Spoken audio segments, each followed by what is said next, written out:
Вы поучаствуете в одной конференции, сейчас еще здесь посидим. Широк. А сколько примерно машин? 10?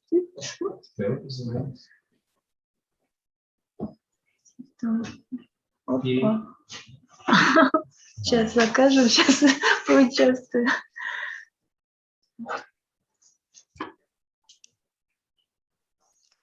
Здесь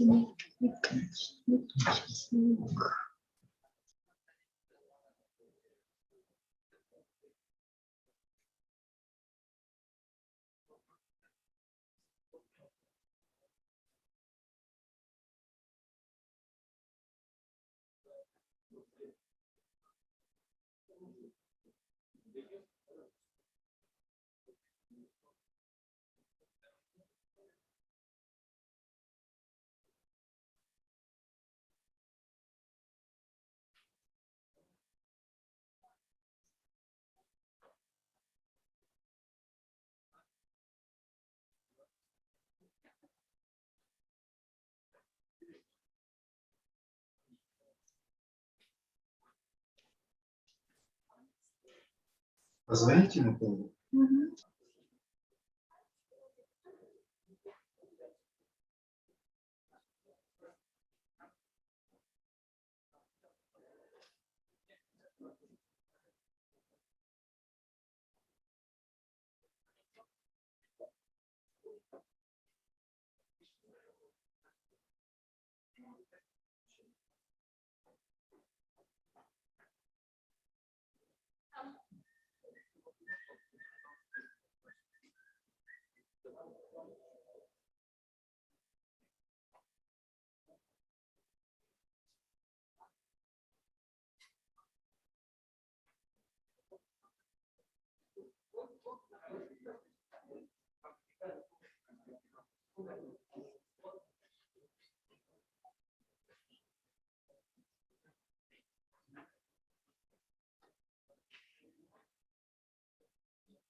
Bitta program kechasi bering. Sanjar aka, joyga o'tkazaylik. Anu kechroq kelar ekan. Hozir vaqtim bu. Kironing ichkariga bilgunlarni bizdan ichkiga olib beraman.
O'zimizda.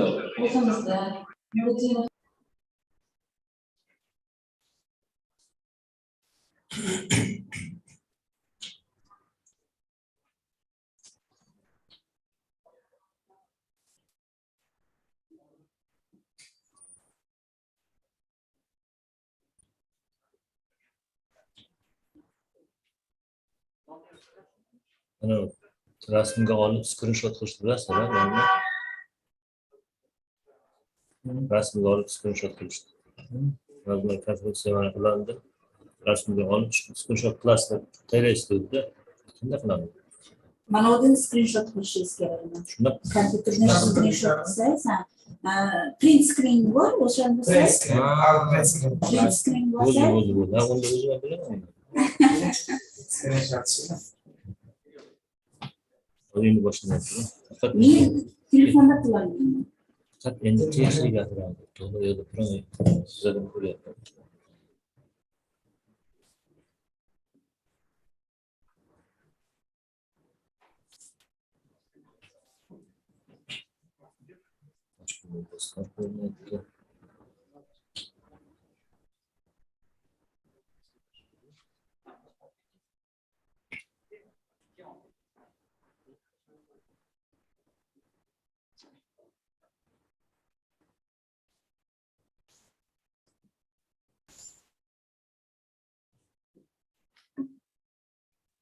Здравствуйте.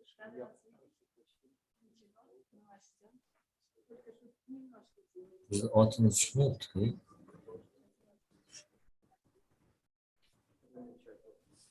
Мне все равно, что тут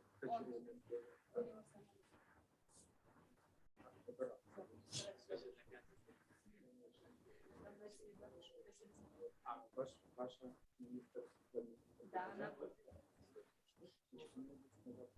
Вопрос. Выступление с кафедры. да. Презентацию не могу сказать. А теперь, если вам угодно, Вы имеете ли свои распечатки, все-таки или на этом тоже есть?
Hacker deb nomlanganda mana kompyuterdan olsa.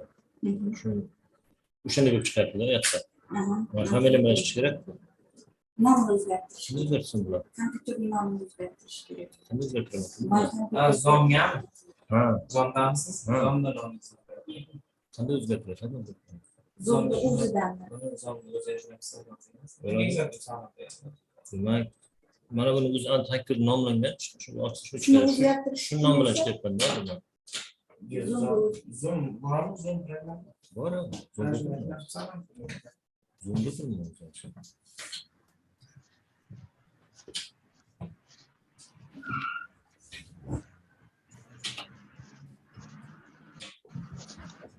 Assalomu alaykum, hurmatli xalqaro anjuman ishtirokchilari. Konferensiya prezidenti bilan tanishtirib o'taman. O'zbekiston Respublikasi Innovatsion rivojlanish vazirining o'rinbosari professor Turdiqulova Shahlo O'tkunova. Birlashgan Millatlar Tashkilotining Yevropa iqtisodiy komissiyasi mintaqaviy maslahatchisi Alik Dudubin.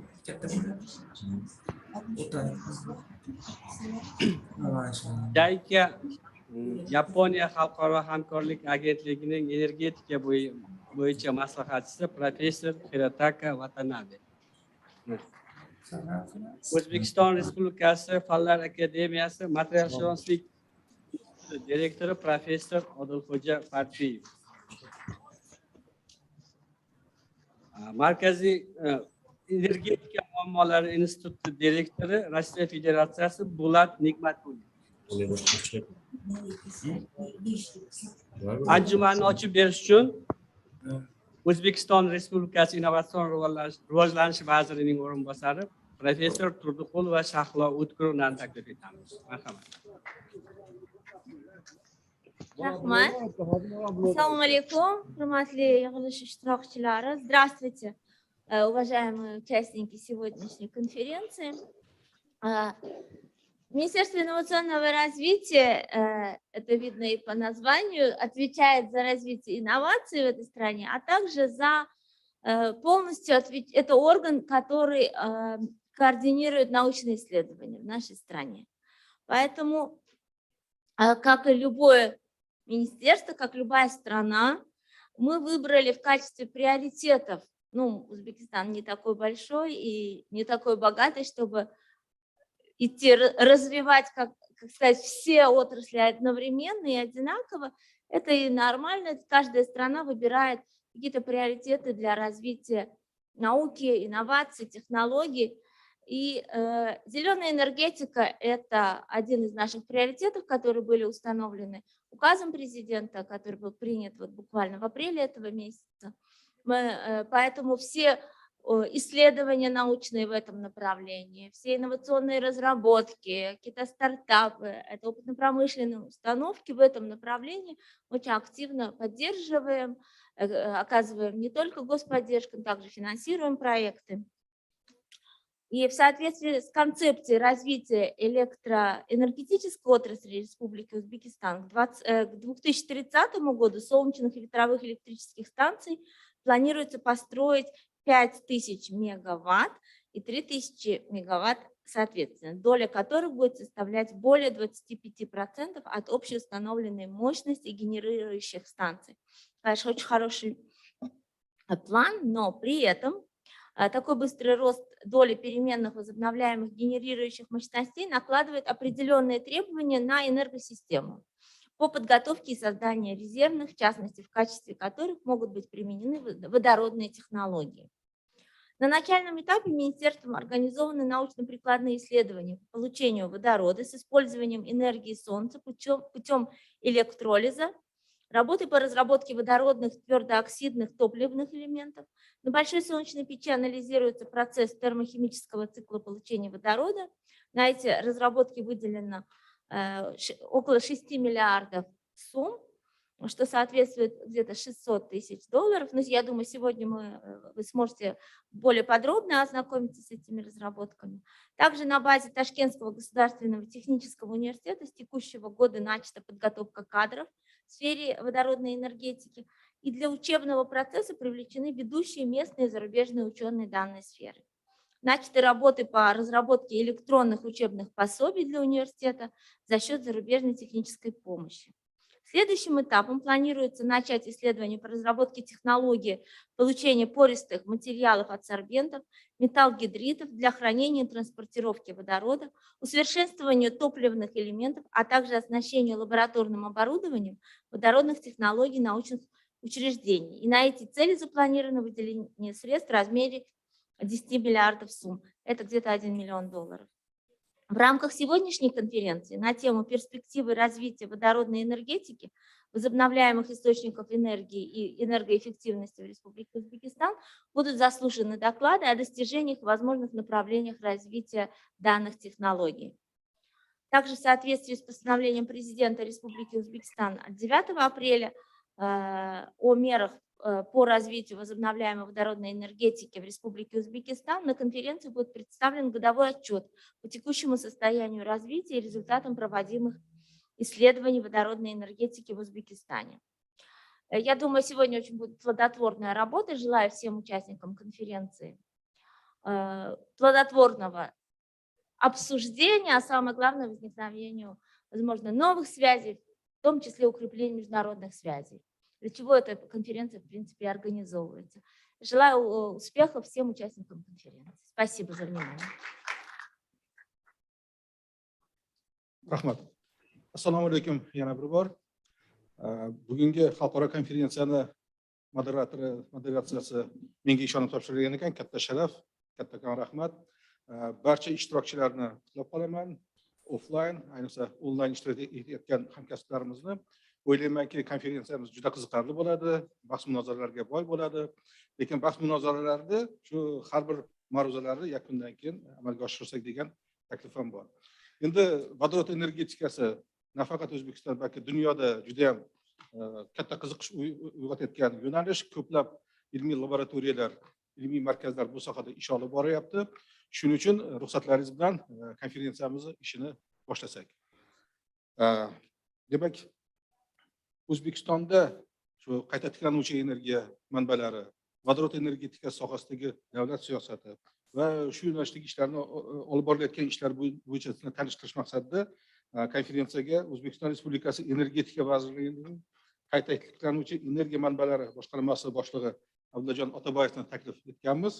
Demak, ular O'zbekiston Respublikasida qayta tiklanuvchi energiya manbalari sohasida amalga oshirilayotgan ishlar bo'yicha shu vazirlikni bilan bizga ma'lumot beradilar. Marhamat. Yo'q, hozir bo'lyapti, mana oshib qo'ying.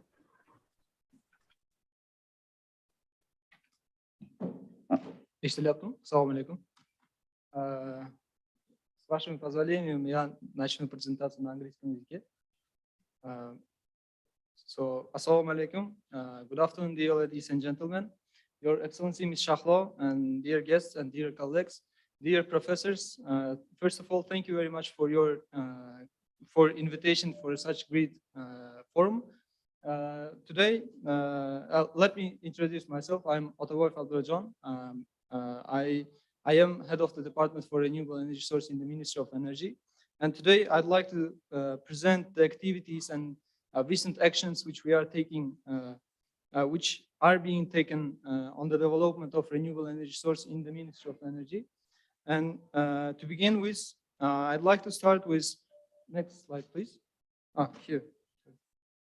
So to begin with, I'd like to start with the solar and wind potentials in the country. As you may already know, Uzbekistan is a rich country with its natural resources, more specifically with its natural gas, which accounts for 13th with the production and 24th with the resource capacity. And Uzbekistan has also huge potential for uranium and coal. And furthermore, we have good capacity for hydropower also.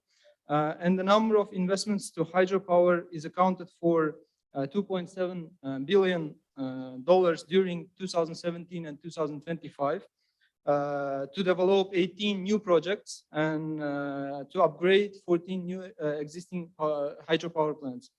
And especially, Uzbekistan is one of the countries where you barely see the clouds in the sky.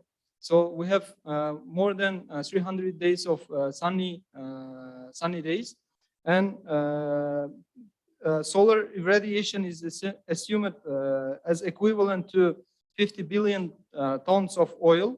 Not only sun, but wind potential is also very good, with oil equivalent of 360 million tons. So in order to start implementing these potentials and making them real, in 2018 and 2019, we started the huge reforms in not only in Uzbekistan, but also in the energy sector of Uzbekistan. So till 2019, the production, transportation, and distribution of energy was the duties of state-owned company Uzbekenergo. And in 2019, Uzbekenergo was unbundled into four joint stock companies, which are thermal power plants and Uzbek Hydroenergo as a energy generating companies, Uzbek National Electric Networks of Uzbekistan as a transportation company, and Regional Electric Grids of Uzbekistan as a distribution and supply of electrical energy to the consumers company.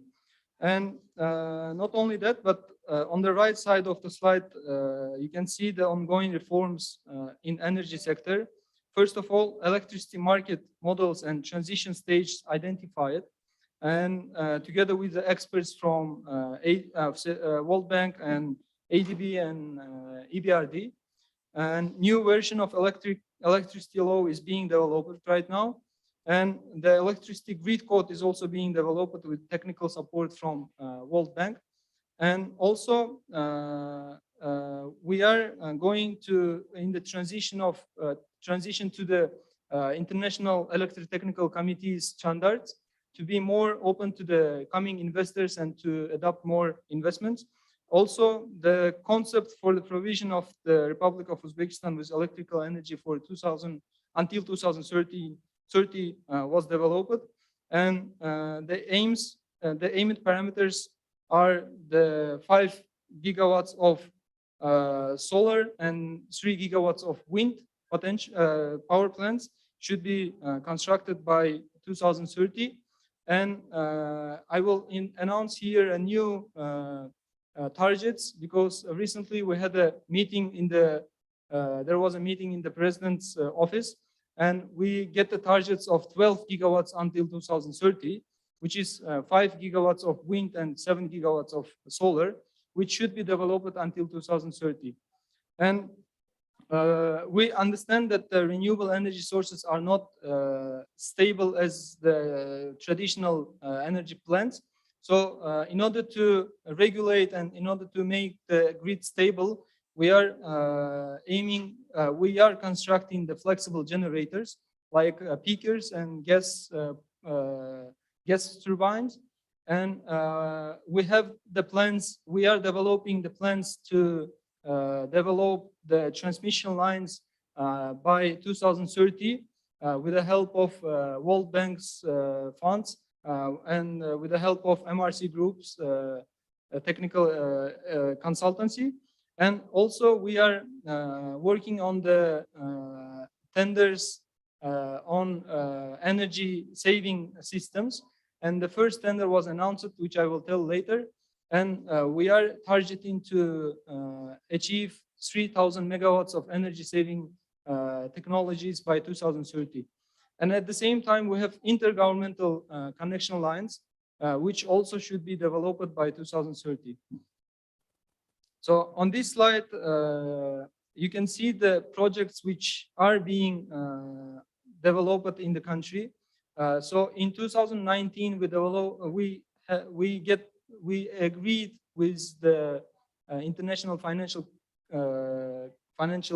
cooperation to run the tenders by until 1,000 megawatt. And first tender was announced in 2019 with the winner of the tender was Masdar company, United Arab Emirates. And this company has already built first ever solar station in utility scale, 100 megawatts in Nawai district, which is already operating. And in 2020 February, we announced another tender for the construction of minimum 200 megawatts each in Samarkand and Jizak regions. And from all over the world, 84 companies and consortiums participated in our tender. Any country in the world which are developed, you can see companies from any country which are developed. Yes. And by the end of this tender, again, this time also Masdar company win the tender with approximate tariff of 1.8 US cents.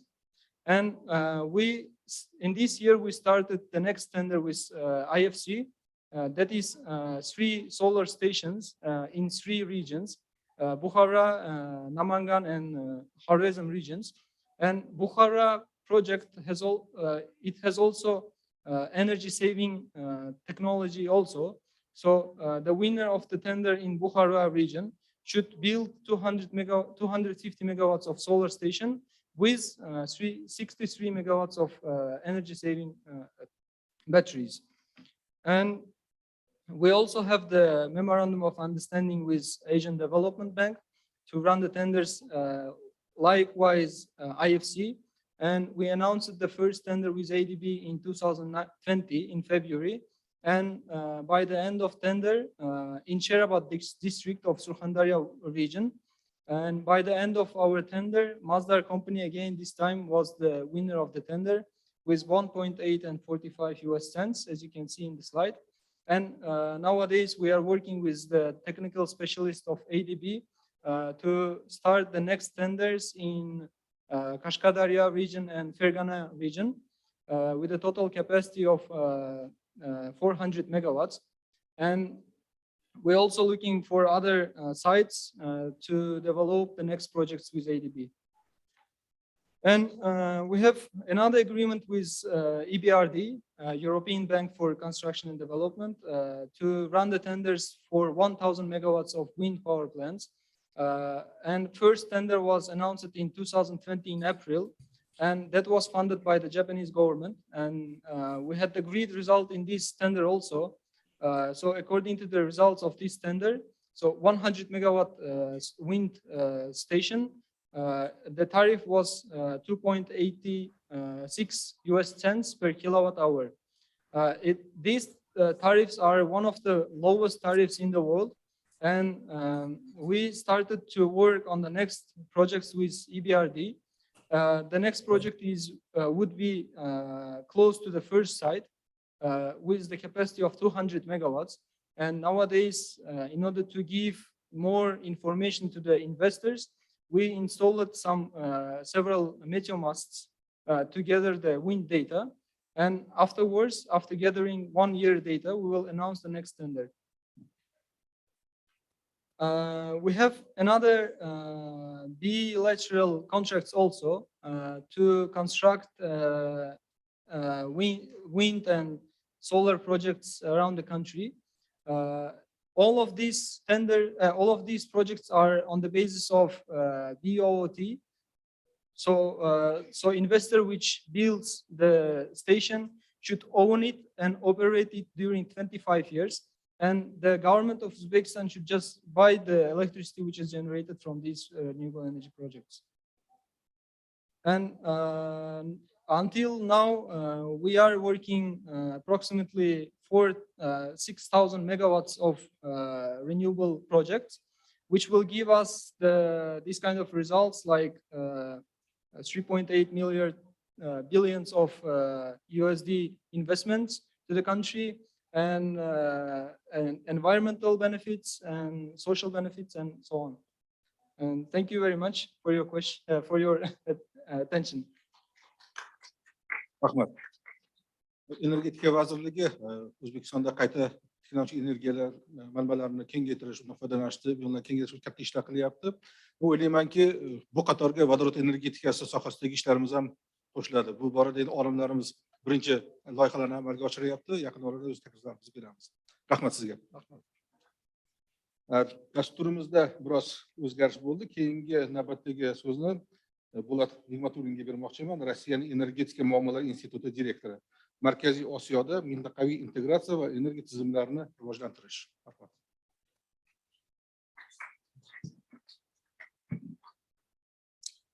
Ну, во-первых, спасибо за то, что пригласили выступить. Для меня очень интересно и волнительно, потому что здесь столкнулось два поколения. Вот передо мной молодой человек, энергетик, рассказывал про солнечную и ветровую энергию. И это очень важно для такой солнечного Узбекистана, как в советское время был солнечный Узбекистан. Значит, я буду рассказывать здесь о единой энергетической системе Центральноазиатских республик, что было тогда, в советское время, когда в Ташкенте был и есть центральный диспетчерский пункт Центральноазиатской энергетической системы. Вот это вот центр, центральный вот этот вот квадратик, это как раз об этой энергосистеме. Объединенные энергосистемы Центральной Азии. Первая составляющая. Центральная Азия – это очень мощно растущий регион, растущий и человеческим ресурсом. 700-800 тысяч детей в Узбекистане – это, в общем-то, фантастически, учитывая сегодняшней российской демографической катастрофы. И в то же самое в Таджикистане, в Киргизии и в Казахстане. Вторая составляющая, что в этих республиках, в вашей республике, мощнейший темп роста экономики. 5-6-7% роста ВВП. Без этого роста невозможно будет обеспечить такой экономический рост, связанный с ростом населения. Соответственно, под этот рост требуется рост производства электропотребления. По оценкам, которые мы делали, это примерно удвоение роста потребления электроэнергии к 30 году. Сегодня Узбекистан – это примерно 60 миллиардов киловатт-часов, к 30 году 120. И весь регион – это примерно 120 сегодня, к 30-му 240. И увеличение установленных мощностей с 30-35 гигаватт до 70 гигаватт мощностей за эти годы.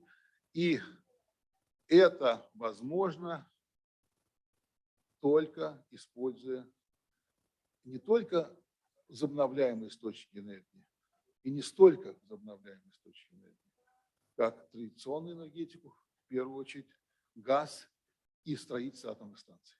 Как не зеленая, а желтая, желтая, кстати, атомная станция тоже возобновляемая энергетика, если ее правильно считать, потому что на нее выбрасывает СО2. И инвестиции вообще в центральный азиатский вот этот регион, это примерно в энергетику должно быть до 90 миллиардов долларов, чтобы покрыть рост потребления электроэнергии за эти 10 лет. И важнейший элемент того, что здесь базовым предложением будет, а для юга Казахстана и Узбекистана два ключевых продукта, необходимых сегодня для растущей экономики. Это электроэнергия и вода. Вода и электроэнергия. Поэтому здесь вот мой коллега говорил о гидростанциях, но основные водные ресурсы – это Таджикистан и Киргизия. Вот такое предложение о развитии единой энергосистемы Центральноазиатского юга Казахстана и остальных Центральноазиатских республик, где строятся атомные станции как базовые источники энергии, это примерно 40-50% потребления, а регулирующие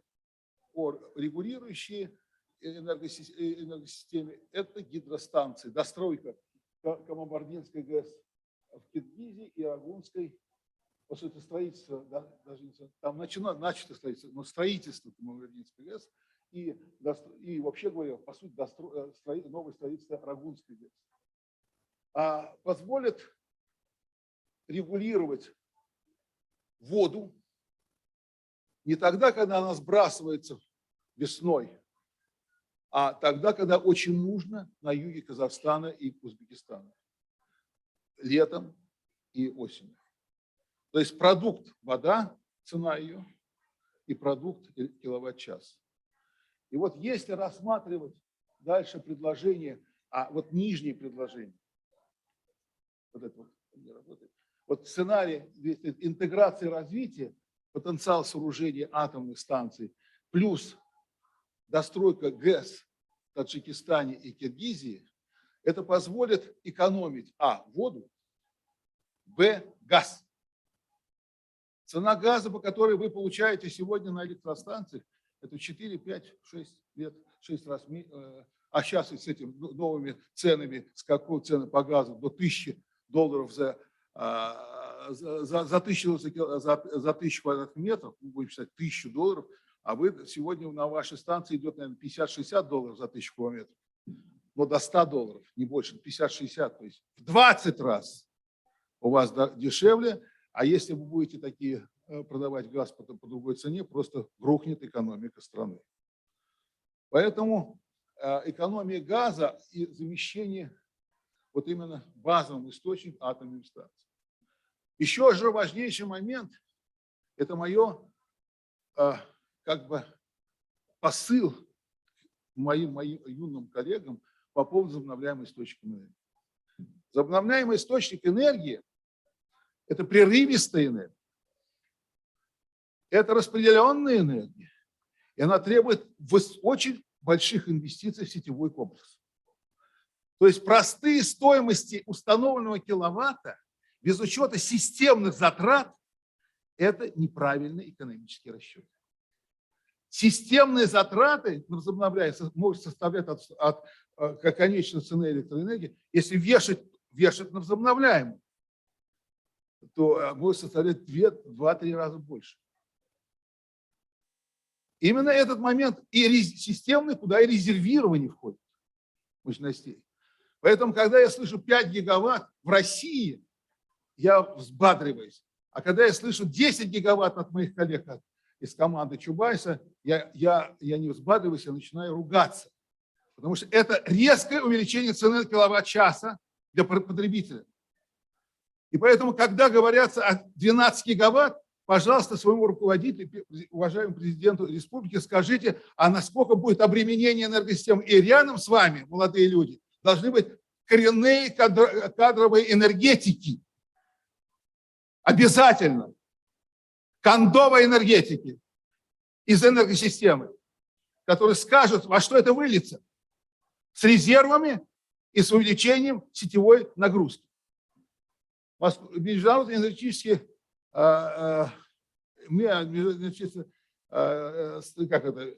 International Energy Agency предлагала не просто чистые расчеты по возобновляемой установленной мощности и приведенные затраты, но с учетом обременения сетевых затрат.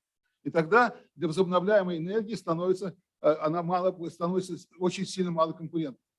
То есть это нужно развивать, чтобы были компетенции, но не вешать все энергосистемы на эти технологии. У вас газ, атомная и гидро, но гидростанция требует другой уровень политической воли и отношений с соседями.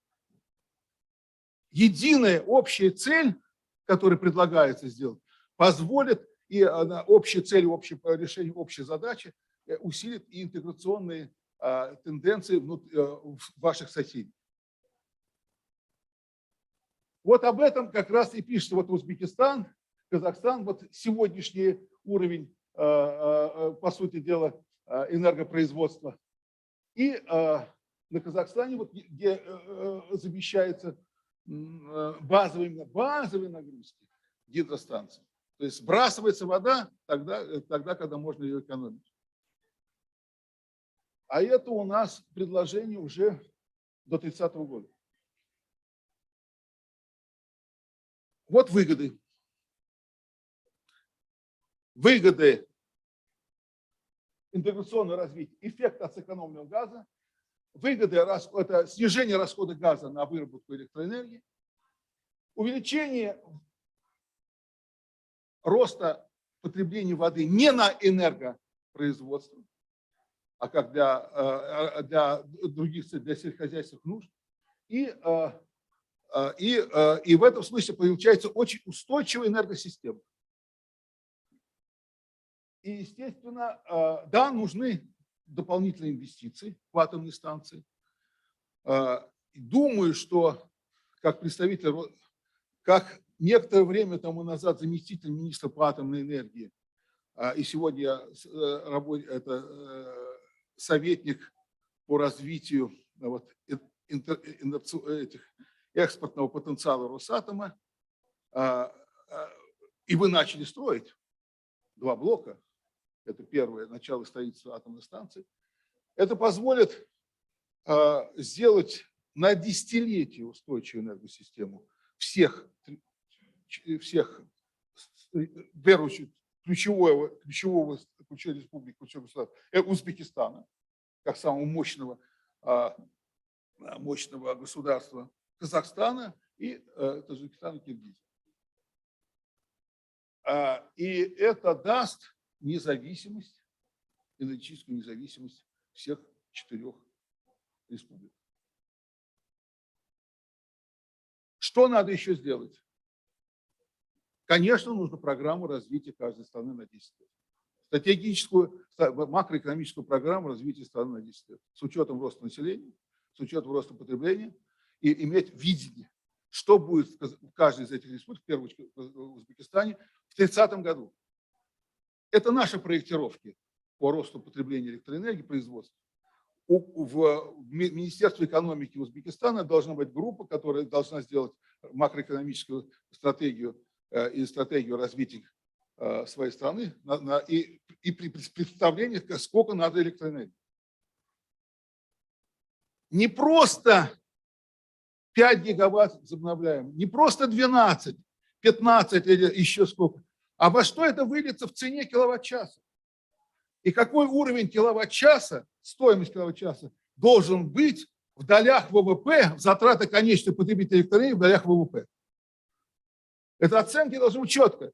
Сегодняшний уровень затрат конечных потребителей электроэнергии в долях ВВП Узбекистана и следующей республики.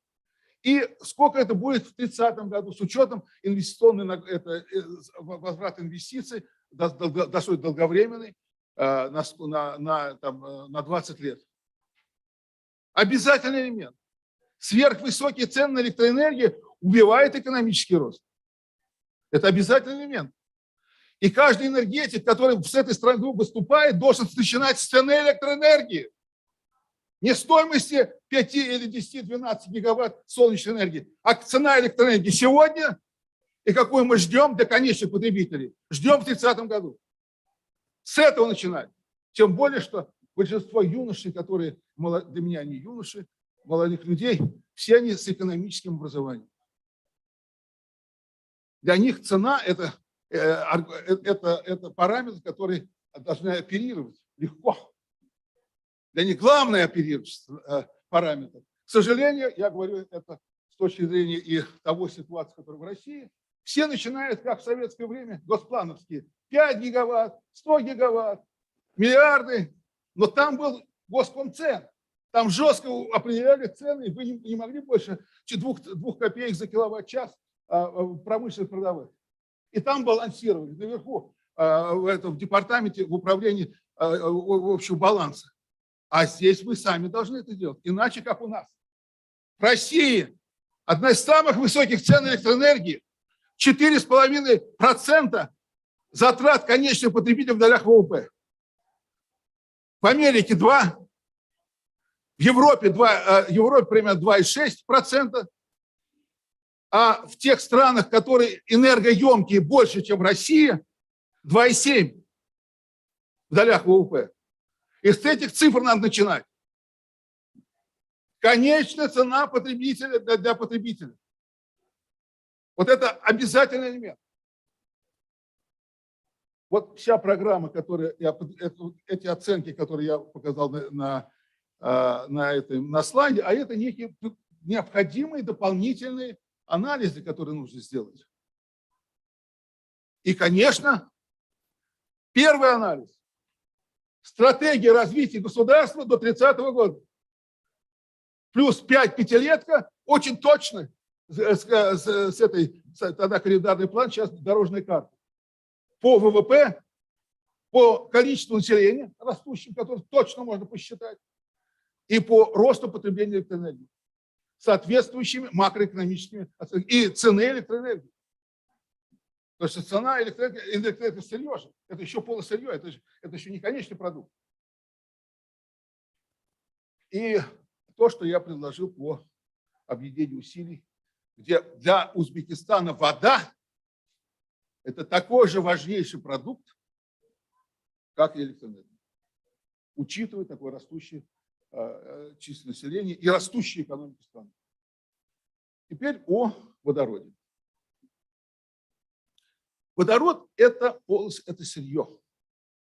Иногда мои юные начальники из Минэнерго России, из экономики, вот водород, всеобщая водородизация страны, России, этот водород подхватывает, даже у нас было решение постановления правительства, подписанное премьером о низкоуглеродном развитии экономики страны, где в основу становился один из элементов водорода.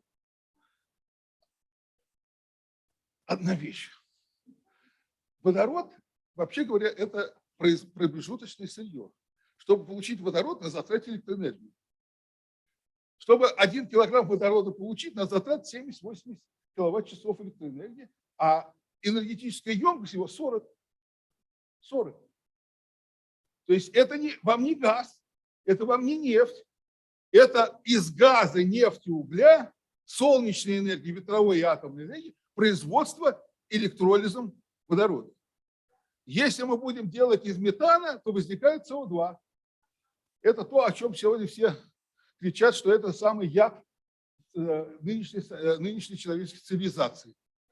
Поэтому надо много-много энергии, электроэнергии, чтобы получить водород, который как промежуточный энергоноситель можно использовать как аккумулятор энергии в условиях низких потреблений электроэнергии, например, ночных макс и провалах, и тогда, когда дифференцированная цена электроэнергии, когда низкая цена электроэнергии, можно там производить водород, а потом его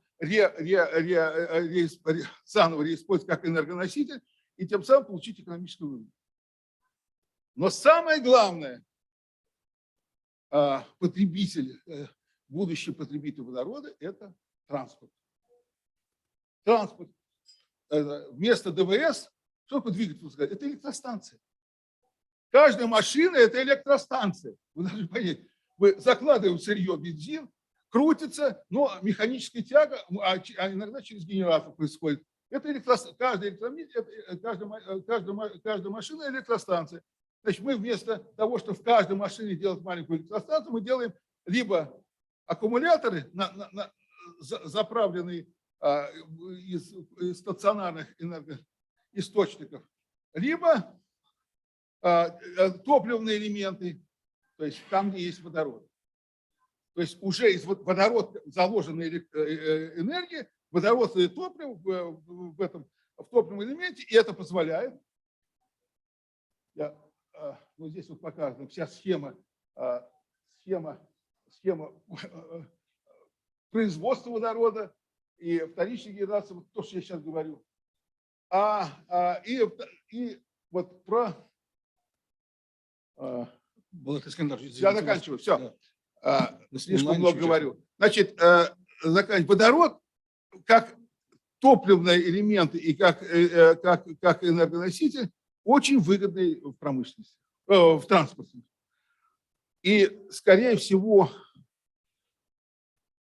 это вот как раз эти про возобновляемые источники, здесь затраты. И это будет развиваться.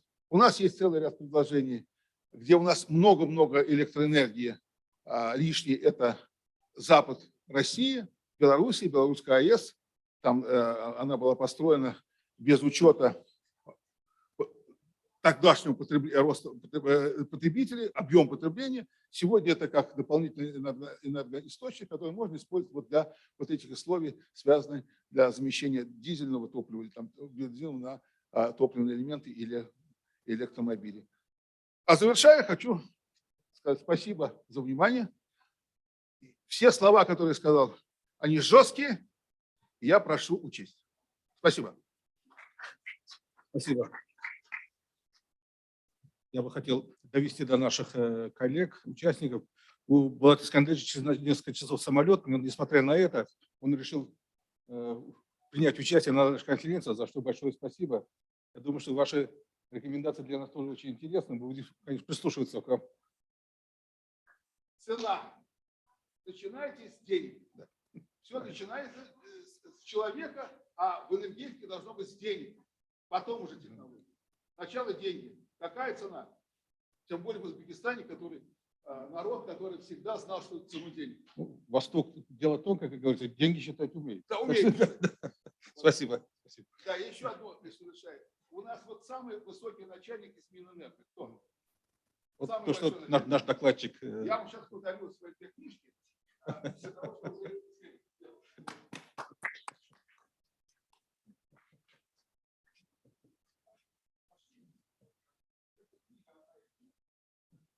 Макроэкономика электроэнергии мира, состояние развития 1950-2017, 2050. Давайте будет атомная энергетика мира России, состояние развития 1950-2018-2050. Я надеюсь, что хотя бы представить.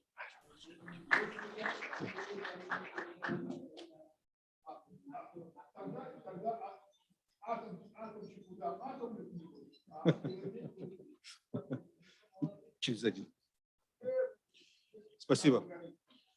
У нас онлайн-участник, господин Хичам Мауни, Саудовская Аравия, генеральный менеджер компании Aquapower. Господин Мауни, вы слышите нас? Yes.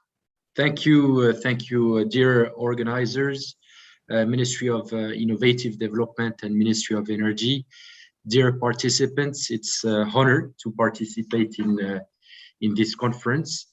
So the topic of this presentation would be on the successful ingredients for the development of large-scale renewable energy, so wind power projects in Uzbekistan. Of course, it is very hard to list down all the ingredients over the next 15 minutes, but I will try to be as concise as possible. So just a bit about myself. So my name is Isham El Manouni. I worked for a company called Aquapower, which is a company from the Kingdom of Saudi Arabia. Myself, I have 8 years of experience in the development of large-scale power plants in Europe, Africa, and Asia.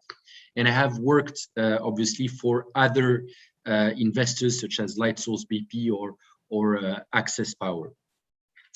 Now, Aqua Power is, as I said, a company from Saudi Arabia, who's an investor, a developer, and an operator of large-scale power plants, so both in conventional like gas or oil, as well as renewables like solar PV, solar CSP, or wind. Today, we have assets under the advanced stage development or operation. We have more than 66 assets with a total power of around 43 gigawatts. And we are present in 13 countries with an asset value of around 68 billion US dollar. As we are a company from the Kingdom of Saudi Arabia, we are predominant in the GCC countries, in the Gulf countries, but we are as well very predominant in Africa as well as in Asia. So as I said, today really the topic is specifically on wind energy. So wind energy is a renewable energy. It's an intermittent energy, meaning that the electricity produced from a wind power plant will not be at a stable load and will be dependent from the wind resource, which means that at a particular height, whether 100 meter or 120 meter, you would have a wind turbine with blades that will yield power production from the wind resource, so from the wind speed, from the wind density. So we see over the last decade that there has been significant improved in the wind technology, in the technology of the wind turbines, going higher and higher. And the wind power can be either onshore, meaning on the ground, or offshore, on the sea. Today, Aqua Power, outside of the Kingdom of Saudi Arabia, has a wind portfolio under advanced stage development or development of more than 4,500 megawatts. In Morocco, with a plant in operation, in Uzbekistan, and we will go over that, in Egypt and in Azerbaijan.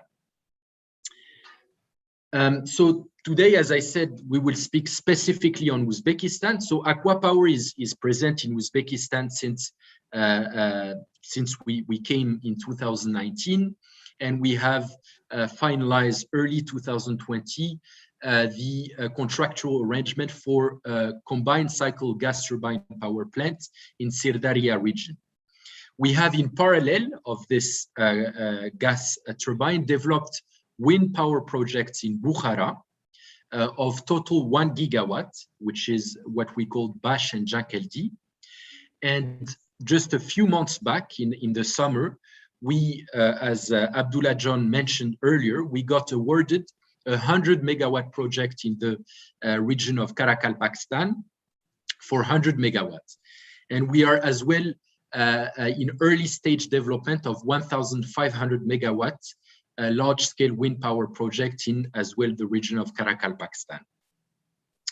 Now, just to give you a quick overview, like the development of any power plants, you start usually from what I'm sharing today, which is a power point. And then your end goal is a power plant. And from a power point to a power plant, there are very important milestones. And as an investor or as a developer, we cannot do it on our own. So the key ingredients, and that's how I will start, is really an alignment between the investor, such as Aqua Power, and the Uzbek, because we're speaking about Uzbekistan, but the country, the hosting country strategy, as well as regulations. So the first part is what we called the pre-feasibility stage, where we have to make sure that it is possible to build a power plant. It is possible to build a wind power plant in the specific location. and that this wind power plant can be connected to the grid. That part, and we will go over it, takes a lot of time and is very dependent on the level of information sharing between the investor and the counterpart, the hosting country. Then, after this prospecting is conducted, in the difference of solar PV, where the satellite data of the irradiance is somehow reliable, in wind power, since wind is very micro specific, and satellite data for wind have a quite high uncertainty, it is an imperative of conducting a wind resource campaign.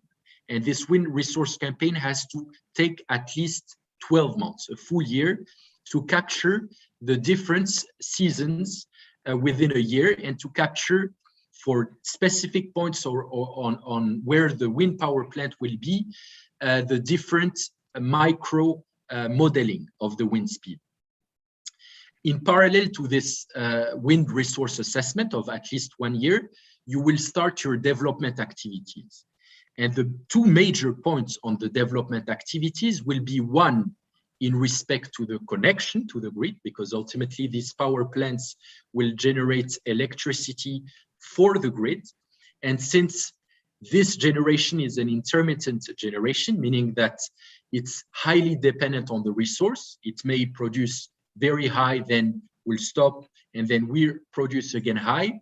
It is important to have again an alignment with the grid operator. So in Uzbekistan, this is National Electric Grid of Uzbekistan, or the National Dispatch Center, to make sure that the impact, either on a steady loan basis or dynamic, is controllable.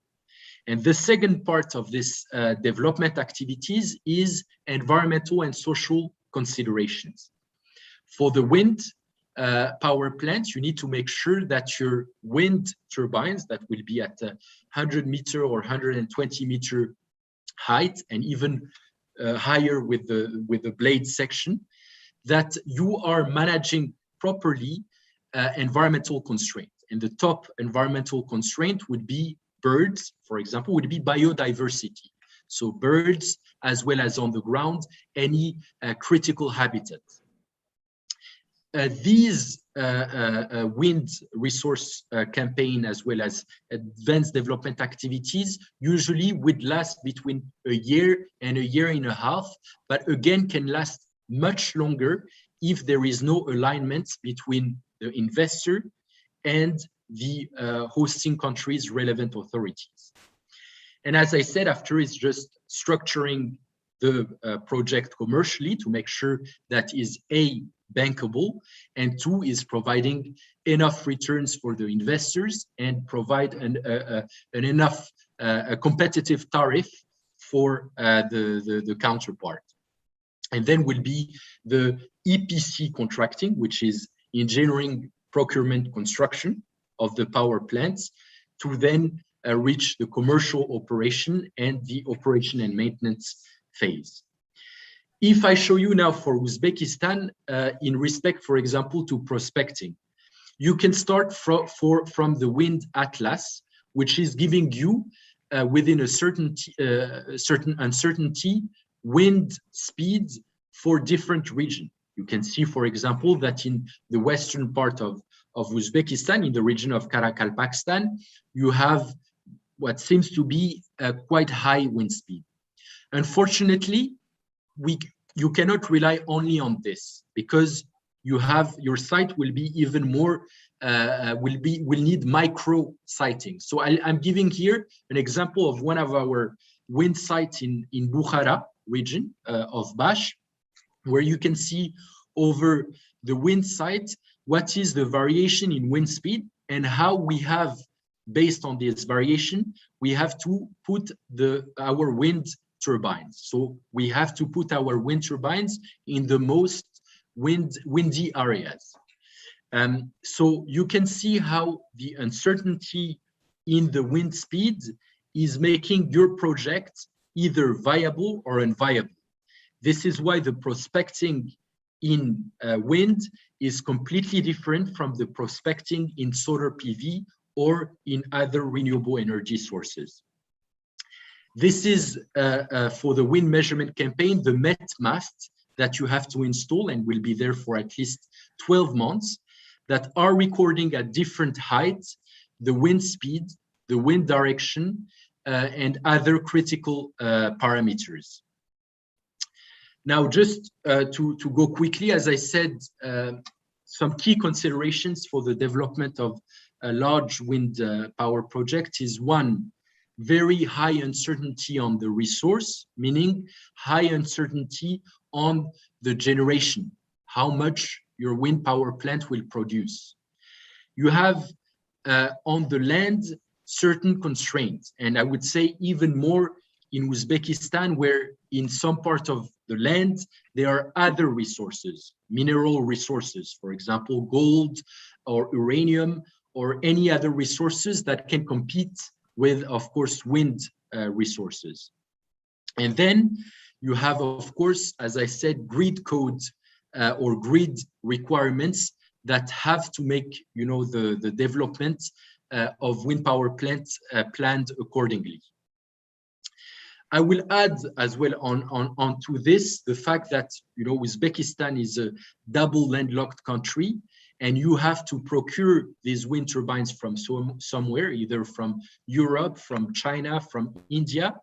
And that means, you know, a very long transportation, either by route or by marine cargo, which, you know, increase as well the delivery time as well as the risk on the project.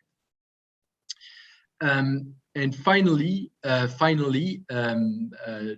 conclude, because I know the time is now getting shorter.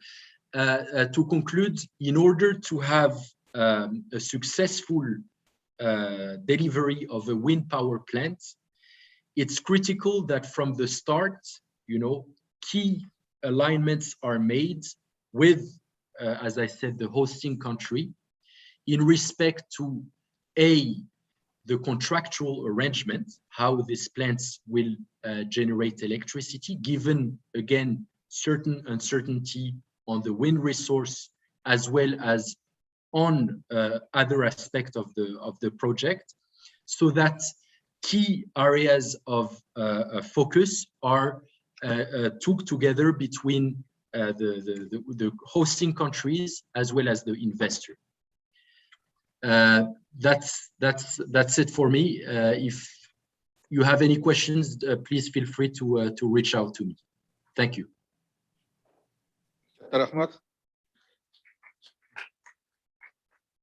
Almoni janoblari taqdimotida ko'rsatilib, O'zbekistonda shamol va quyosh energiyasi uni manbalari, uni kelajagi to'g'risida bu ko'rinib turibdiki, Akvapor kompaniyasi qay darajada chuqur tadqiqotlar o'tkazganini O'zbekistonda. Akvapor kompaniyasi hozir ko'pchilikka tanilib boryapti O'zbekistonda. O'ylaymanki, bizni ishonchli hamkorlarimizdan biriga aylanib qoladi kompaniya. Katta rahmat. Navbatdagi ma'ruzachiga so'z bersak, Oleg Zubinskiy, Birlashgan Millatlar Tashkilotining Yevropa iqtisodiy komissiyasi mintaqaviy maslahatchisi. Vodorod infratuzilmasini rivojlantirish, qayta tiklanuvchi energiya manbalari ulushini va energiya samaradorligini oshirish bo'yicha BMT Yevropa iqtisodiy komissiyasi a'zo davlatlari ko'magi. Yana bir o'zgarish, Yaponiya xalqaro agentlik maslahatchisi JK Hirataka Watanabe janoblari. Marhamat.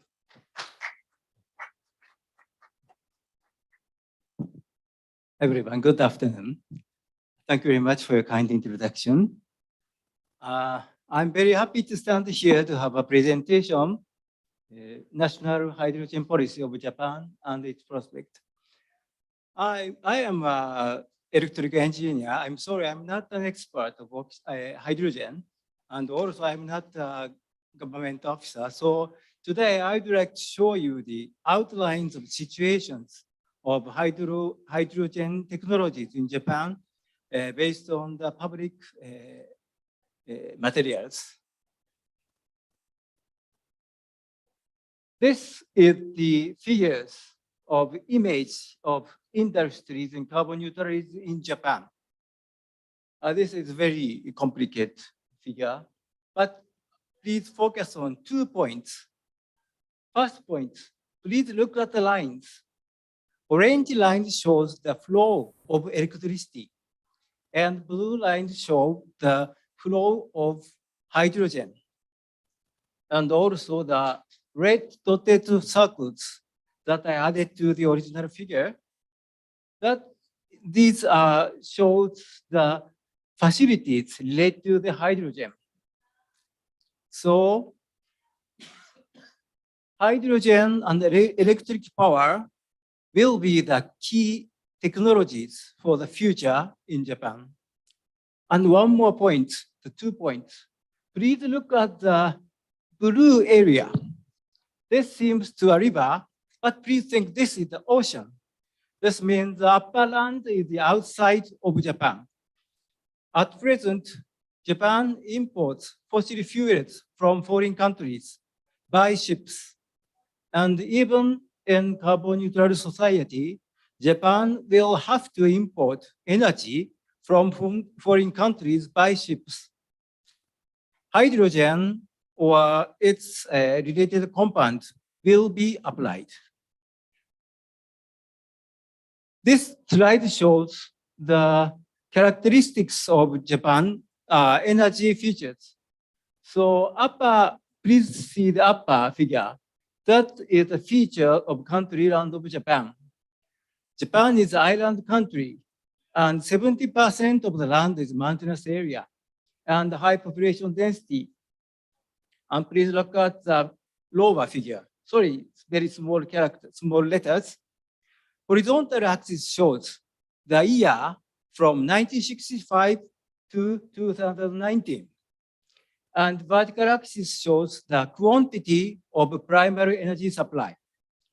And please look at the bars from bottom: oil, coal, natural gas in Japan, liquid natural gas, nuclear, hydropower, and renewable energies.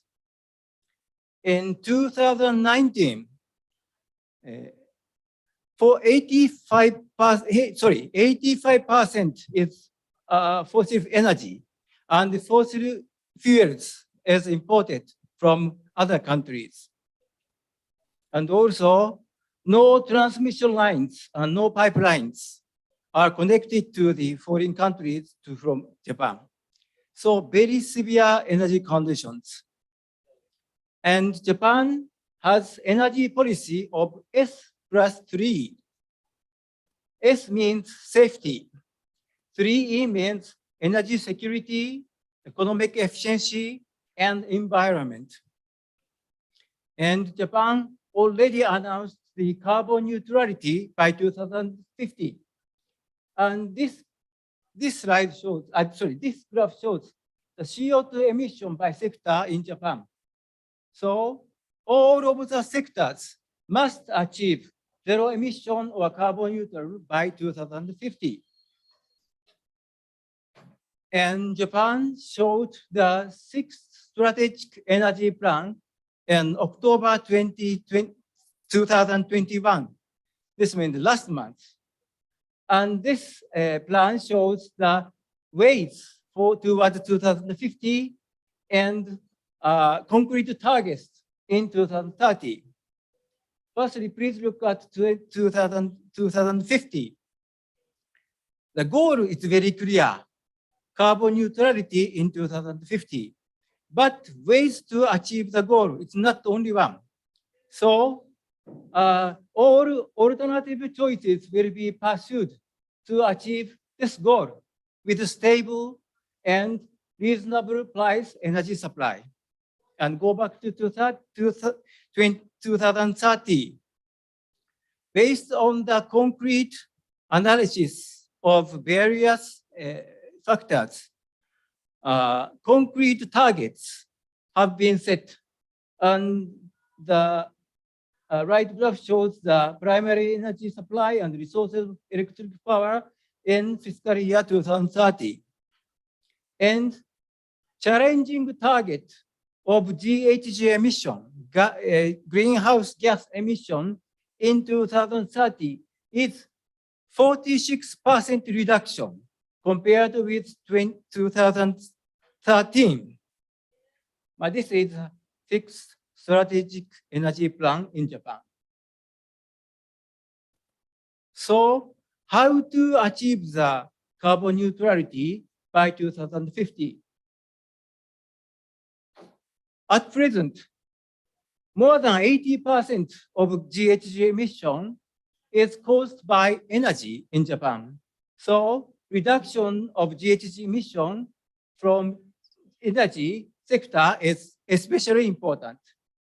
So firstly, electric power sector. Promotion of decarbonized energy resources, such as renewable energies and nuclear energy, must be implemented.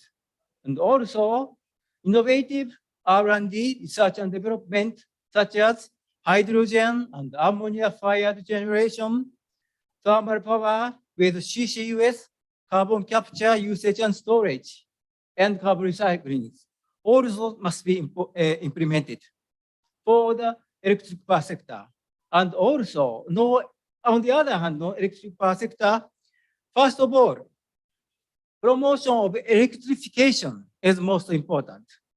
And energy use that is hard to be electrified must be decarbonized by hydrogen, synthetic methane, or synthetic fuels produced by hydrogen and carbon dioxide.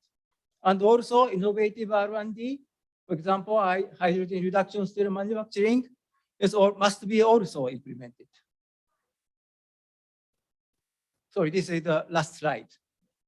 So, as I said, a hydrogen energy system is very important for the future of Japan. And as you know, hydrogen energy system is based on the new technologies. Therefore, research and development of hydrogen, research and development of technology of all processes. This means production, transportation, storage, and use of hydrogen energy system have been tackling in Japan. Right table shows examples. Support plans for major R&D activities of hydrogen technologies by government of Japan. One is hydrogen-fired generation turbine. Second is fuel cell trucks and hydrogen reduction steel manufacturing and hydrogen carrying marine vessels, ships, and water electricity devices for production. And the figure, two figures shows the model cases of social implementation. The upper one is a case of the large usage and on coastal industrial zones. And second one is a case of captive use and factory or local use around the factory. Thank you very much for your kind attention. Thank you. Thank you. Actually, we have a lot of questions to Jacob, but unfortunately, we have a time limit. That's why we asked the organizers to organize some meeting with Mr. Watanabe, maybe after conference or tomorrow, maybe. Thank you.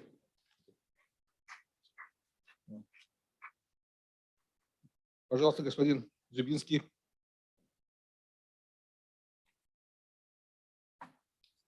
Спасибо большое.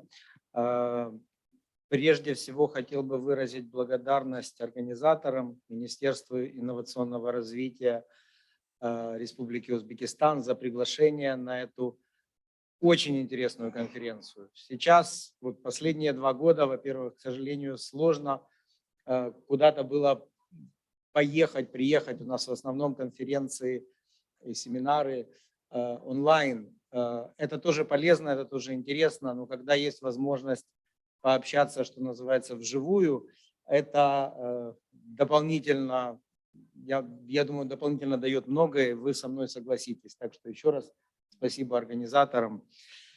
Еще раз повторюсь, очень интересная конференция, и жаль, откровенно жаль, что не хватает времени на дискуссию, потому что то, что мы услышали от доктора Нигматуллина, то, что мы услышали от господина Атабаева, это, ну, в общем-то, требует интересной дискуссии, требует обсуждения.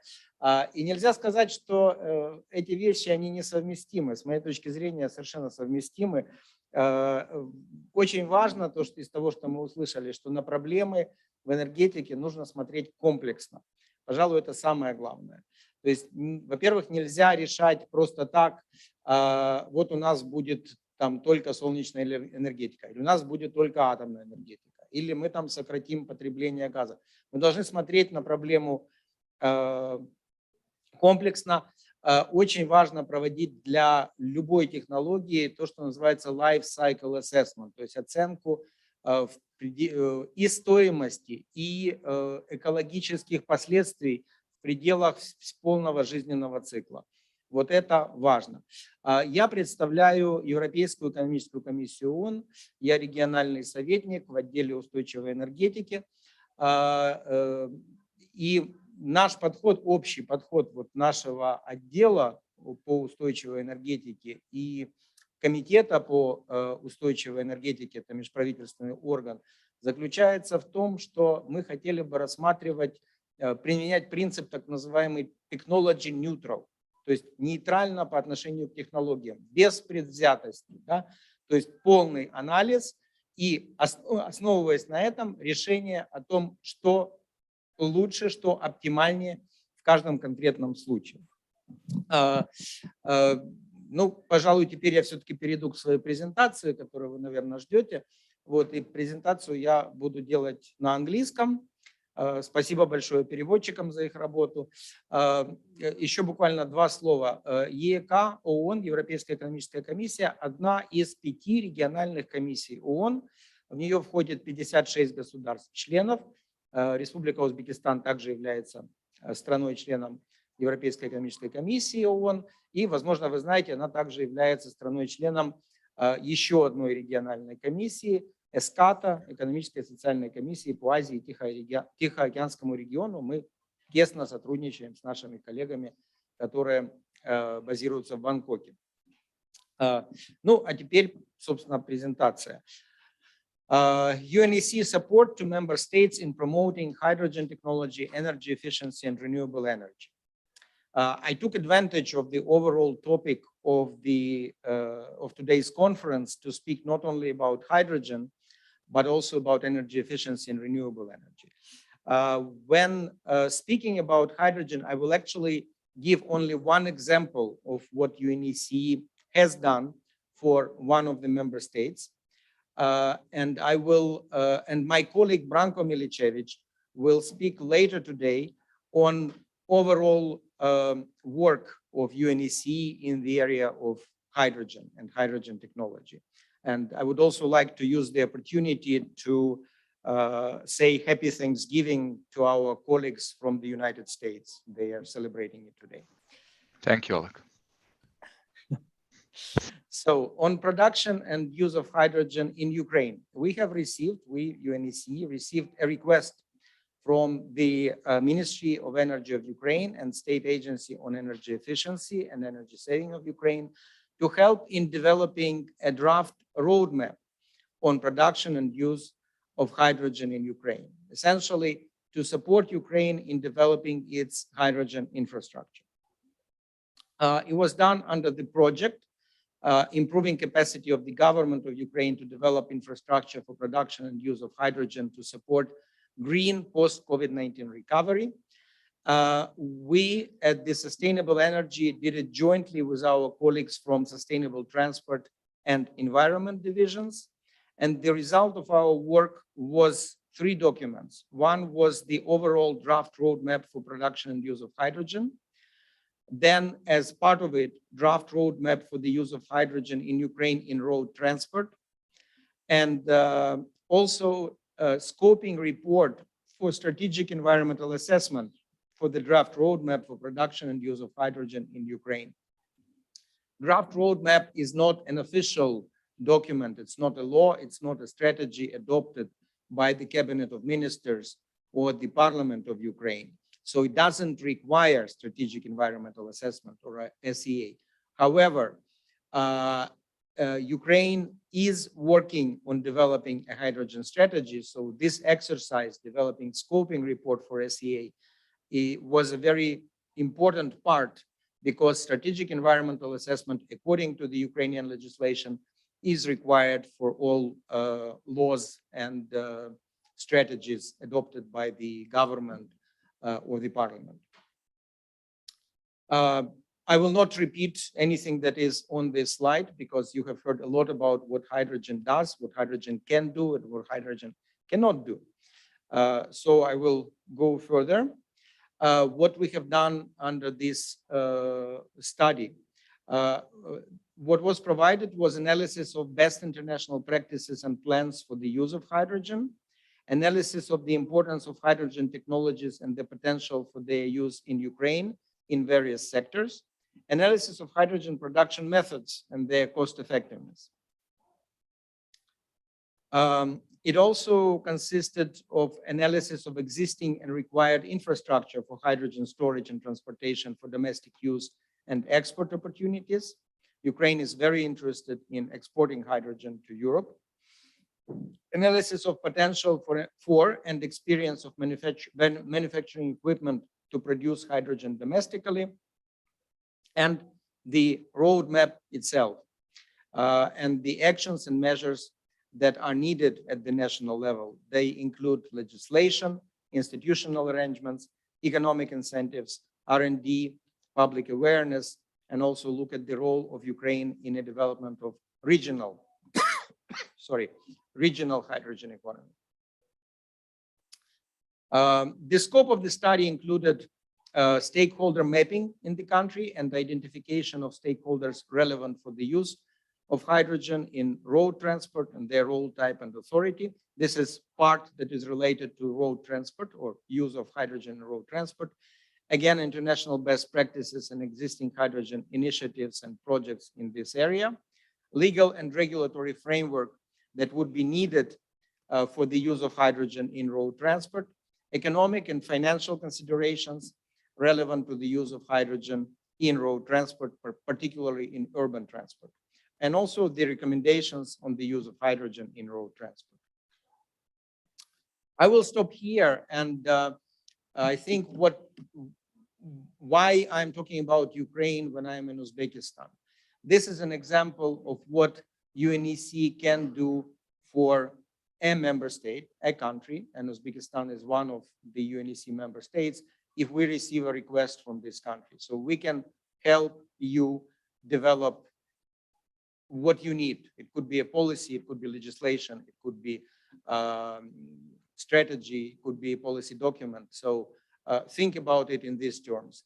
We have the expertise, we have the capacity, so that's something that we would be happy to help Uzbekistan with. Again, Ukraine sent a request, we responded, and Ukraine now is using this draft roadmap to develop its strategy. It's working with a number of international partners in developing it.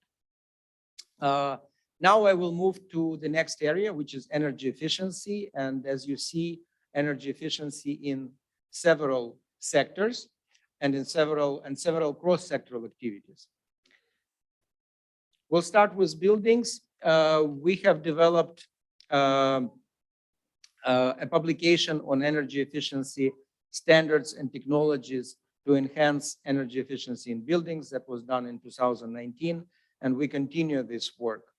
I hope that the organizers will also post the presentations as we make them on the website of the conference, so all the participants can take a look at them and also use the links that are provided in this presentation. We're currently implementing a project enhancing national capacities to develop and implement energy efficiency standards for buildings in the UNEC region.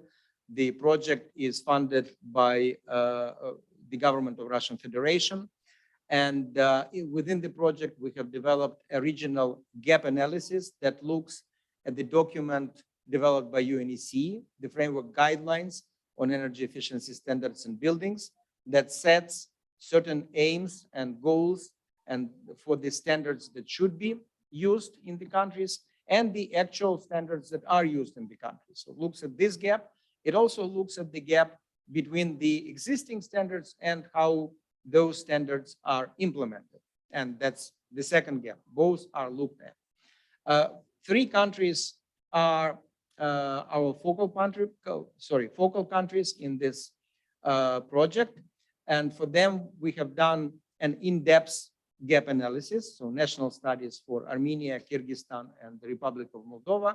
And we are also doing national training seminars in these 3 countries on this topic. And in fact, right after Tashkent, I'm going to Bishkek, where we will have national training seminar for Kyrgyzstan. Uzbekistan is part of this project, and materials and data and analysis on Uzbekistan will be found on the, in the gap analysis study that has been done. You can find it at the project website. This is just a picture from the website. It shows you that you can look into gap analysis and national studies. We also have developed collaborative environment for experts that could be used for discussions and forums and so on, and also site on workshops and trainings. At the end of the project, we will do an impact study on what project has done. Energy efficiency in industry is another important topic. And I will also speak about what kind of support UNEC provides. We are currently working on a study at the request of the State Committee on Ecology and Environment of Uzbekistan on potential for improving energy efficiency in refrigeration and air conditioning sector of the country. Again, at the request of the governments of Kazakhstan and Ukraine, we are working on a study potential for improving industrial energy efficiency in these 2 countries. We're looking at the energy intensive industries and what can be done to reduce the energy intensity. The next project is a major one, but it is in the plans. A project on improving the energy efficiency of the global building supply chain industry and its products to deliver high performance buildings. Why is it in industry? Because it's essentially, this project will be kind of a marriage between industry and buildings. We will look at what needs to be done in the buildings industry to deliver high performance buildings. So in our view, quite an innovative approach, and potentially has some very good results and outcomes. Uzbekistan is part of this project. The donor is Germany. They have so-called International Climate Initiative, or IKI, and we are currently close to starting a preparation phase for this project. You see that Uzbekistan is one of the beneficiary countries, and we work closely with our UN colleagues from UNDP Uzbekistan here. I think I will skip this slide, but hope you will be able to access it. It actually gives more information on this joint activity with UNDP Uzbekistan on the study on potential for improving energy efficiency in refrigeration and the air conditioning sector. We, in fact, hope to complete this study by the end of this year, so the results will be available quite soon. This is one of the cross-sectoral activities that I mentioned. Energy efficiency, renewable energy, and micro, small, and medium enterprises. A project that was started by the UN Global Initiative towards post-COVID-19 resurgence of the MSME sector in response to the COVID-19 crisis. Under this project, we work on guidelines and best practices for micro, small, and medium enterprises in delivering energy efficient products and in providing renewable energy equipment. We have developed these guidelines and best practices, and they are now being updated. And we are also working with 6 countries on regional guidelines and best practices, so customized for the national conditions in each of these countries. We already have them ready for Albania, Georgia, Kyrgyzstan, and North Macedonia, and for Armenia and Republic of Moldova, they are work in progress. This is the initial publication done last year, provides guidelines and best practices for MSMEs based on the rather expedient study and research done last year, right in the middle of COVID-19 crisis, I would say. Another one, which I think is also quite important, a study on energy transition and post-COVID-19 socioeconomic recovery, role of women and impact on them. So looks at both the role that women can play and what impact the COVID-19 and the recovery after it can have. This study was requested by government agencies in Albania, Belarus, and Ukraine.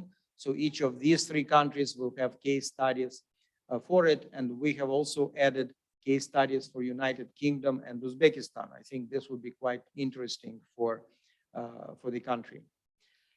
A project planned for, this is on financing, a green financing facility to improve air quality and combat climate change in North Macedonia. This is a joint activity initiated by UNDP in North Macedonia. We are partners with them and also International Organization on Migration and EBRD. I will now move to renewable energy, and that's the last part of my presentation today. Again, selected areas in renewable energy and some of the cross-cutting activities.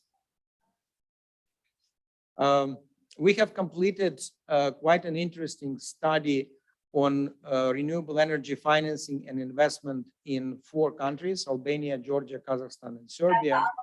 And this study served also as one of the bases for what we call renewable energy hard talks, events in the countries. Well, this year they were online, that look at most pressing issues in renewable energy, and they vary between the countries. So we have done 3 such RE hard talks this year for Albania, Georgia, and Serbia, and one for Kazakhstan is planned. We have started yesterday a very interesting activity from my perspective, online training course on renewable energy, which is done jointly with colleagues from Israel. Mashav is essentially a part of Ministry of Foreign Affairs of Israel that deals with international aid. So essentially it's an agency for international development in Israel, and the Arava Institute for Environmental Studies that in this case provides lecturers for this course. The course will run until 14 December for 3 weeks, 3 times 3 days a week for 2 hours. We're very happy to have 2 representatives of Uzbekistan among the participants of this course. We would, of course, like to have this kind of course or study tour in Israel, but these days it's not possible. We did have a similar activity focused on both renewable energy and energy efficiency back in 2015. It was very interesting and successful. The project on improving capacity of the government of Ukraine to develop infrastructure for production and use of hydrogen, I already mentioned, so I will not speak about it more. We had a workshop on attaining carbon neutrality, the role of hydrogen. We have a project on carbon neutrality that looks at various technologies that can bring carbon neutrality. And we, as I said, we try to look at them unbiased. We try to be technology neutral. So we look at all technologies and how they can bring the idea of CO2 emissions reduction and limiting the global warming as stated in the Paris Climate Agreement.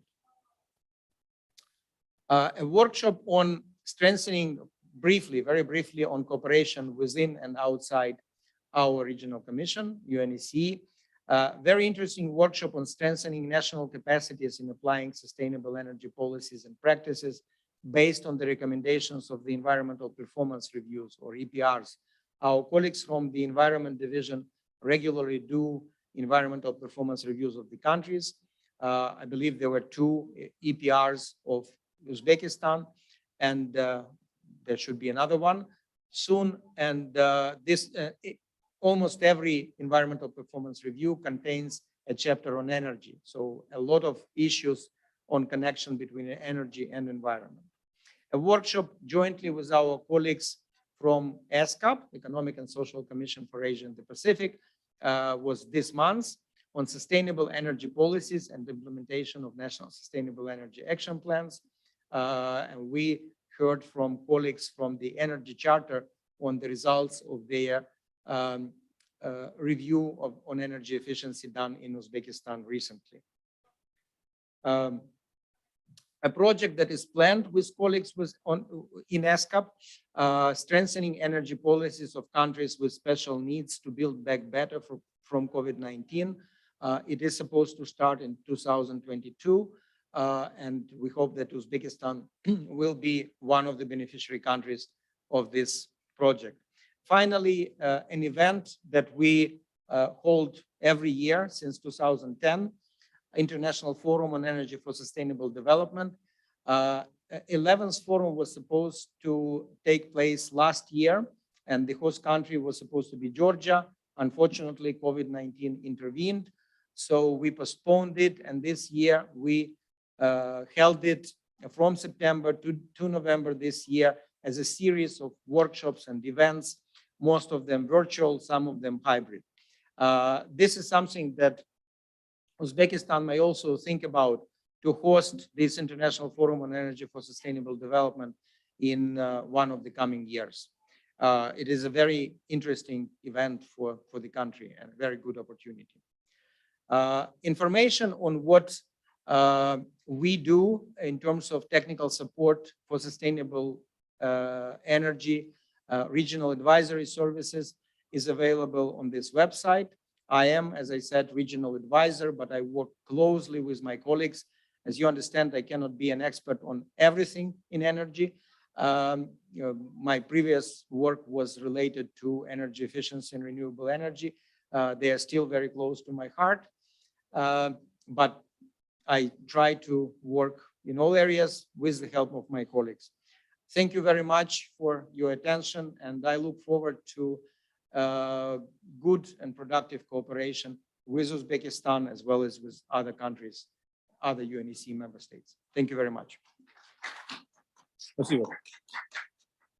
Спасибо, господин Дзюбинский. Для участников напоминаю, что он является региональным советником отдела устойчивой энергетики Европейской экономической комиссии ООН. Очень правильно сделали, что в докладе есть ссылки, с помощью которых мы можем ознакомиться с интересным материалом. Спасибо большое. Я приглашаю онлайн нашего докладчика, профессора Университета науки и технологий Китая, профессора Джинчан Лао.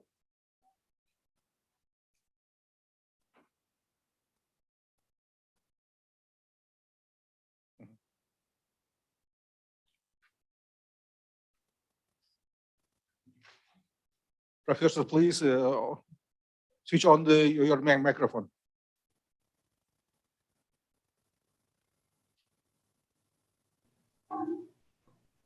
Okay, you can hear me now? Yes. Good morning, good afternoon, and good evening, everyone. My name is Jingxiang Lao from University of Science and Technology of China. Thank you to the InnoWeek organizer for inviting me to give a talk in InnoWeek today. Renewable energy is indeed an important issue for the sustainable development of human society. As a scientist, I will share with you some of my work on metal oxide-based photocatalysts for greenhouse gas conversion into valuable solar fuels. Here are the outlines of my presentation today, including introduction, my research direction, and summary. Recently, global movement toward the generation of renewable energy is an urgent demand because of greenhouse effect and energy crisis. Human activity since the Industrial Revolution has increased the amount of greenhouse gases in the atmosphere, leading to increased relative forcing from CO2, CH4, tropospheric ozone, CFCs, and nitrous oxide. Among them, CO2 on the highest global warming potential. According to the scientific report, greenhouse effect is causing the global warming, leading to the melting of glaciers and ice caps. Since 1993, the Earth's sea level has risen by an average of 3.2 millimeters per year. As the people of inland countries, maybe we are not aware of the influence of the sea level rising. Here, I take the islands country, Kiribati, as an example. It is predicted to be completely submerged by sea within 50 years due to the global warming. In this regard, the leaders of the world have put much effort to solve the carbon pollution problem. For example, at the United Nations General Assembly in 2020, President of the People's Republic of China, Xi Jinping, proposed that China will reach the carbon peak before 2030 and strive to achieve the carbon neutrality by 2060. Generally, to reach the carbon neutrality, there are two ways. One is reduce the carbon dioxide emissions, including reducing the dependence on fossil fuels and reducing the carbon pollutant emission. Another one is increase the CO2 captures and utilization. Given that the dependence of human society on fossil fuel, we believe that the effective conversion of carbon dioxide is the ultimate strategy for solving carbon pollution once and for all. The scientific community has put much effort to solve the above-mentioned greenhouse effect and energy problem. For example, the lab Prof. Ola and his colleagues proposed the androgenic chemical carbon cycle. Prof. He and his colleagues proposed the green carbon science. Both of these strategies are aiming for effectively converting carbon dioxide into valuable fuels, such as methanol and natural gases. For your information, I'm from Malaysia, a country close to Ecuador. We have very rich solar energy resources. Similarly, in the Uzbekistan, you also owns very rich solar energy resources. So from my point of view, the utilization of solar energy for driving the carbon dioxide conversion could be one of the most promising ways to solve the environmental and energy problem in our countries.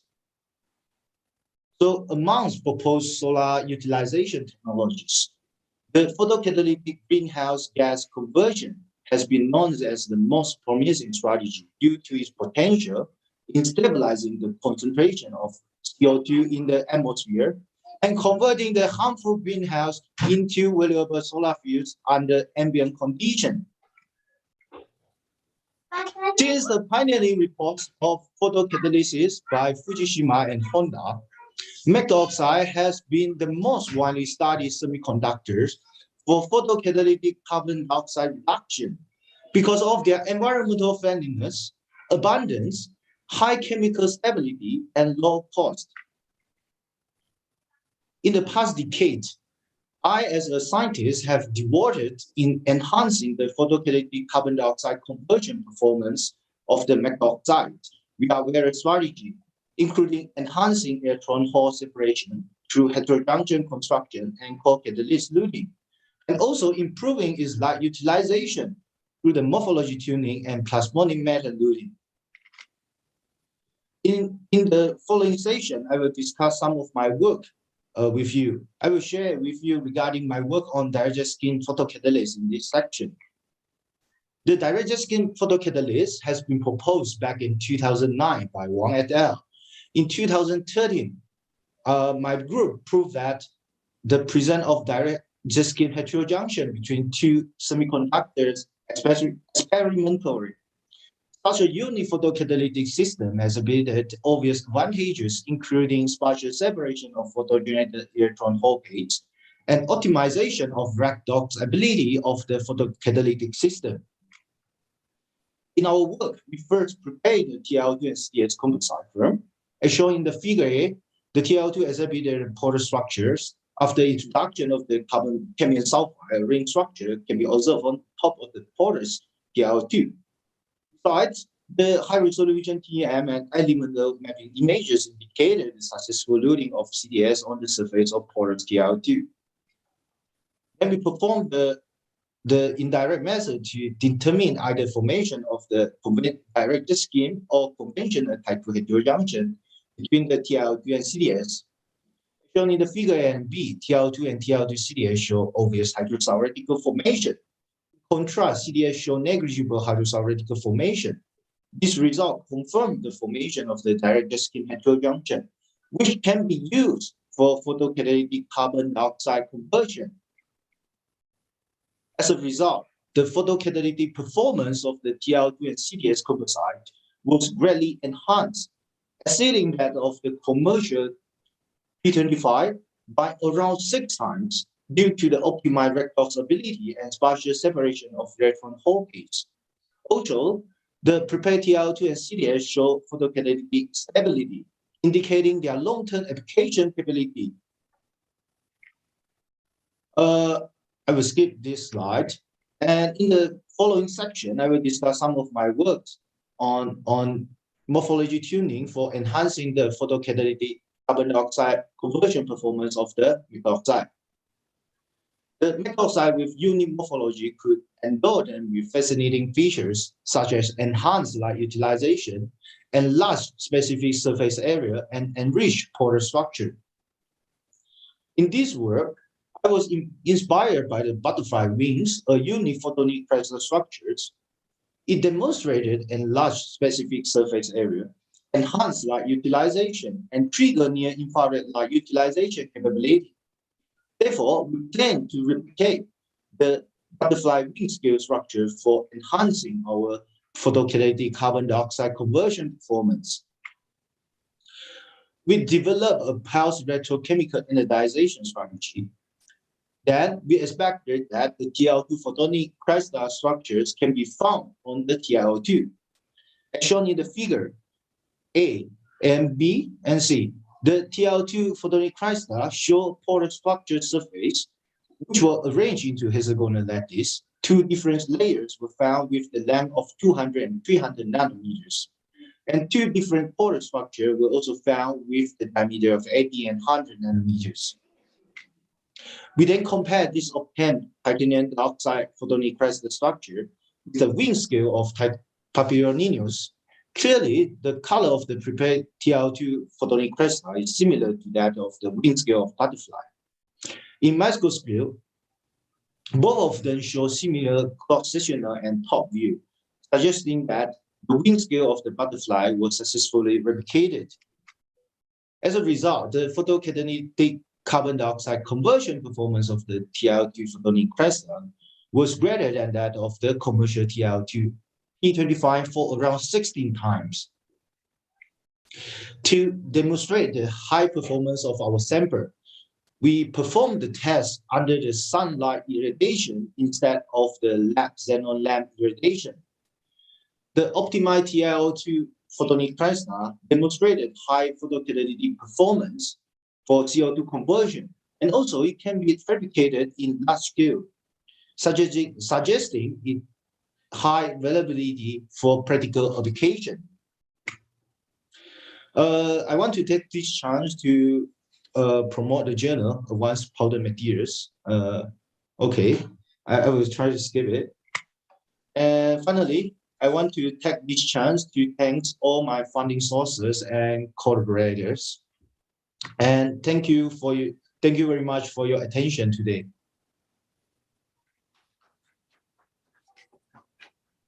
Спасибо, профессор Лоу, за очень интересный доклад. Ну, особенно это использование в исследованиях крылья бабочки. Это, конечно, по-моему, впервые такое. Но все, что новое, это, конечно, очень интересно. Спасибо.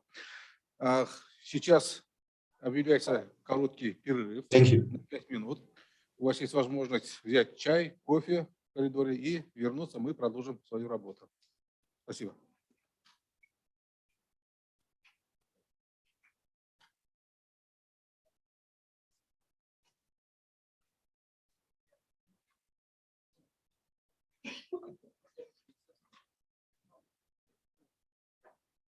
Здесь? Нет.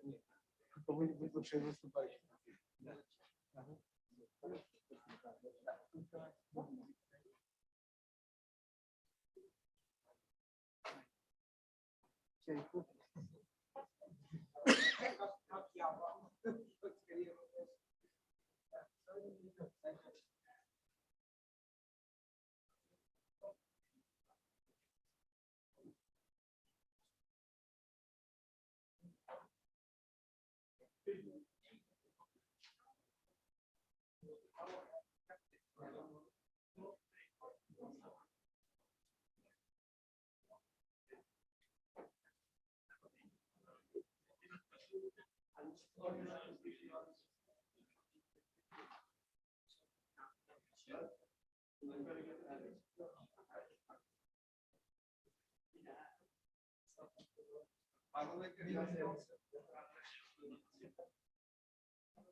Раз. Retweet.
bir ikki 3.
Qayerlardadir ko'rgan bu odamni ham.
Вниз спуститесь. Пожалуйста.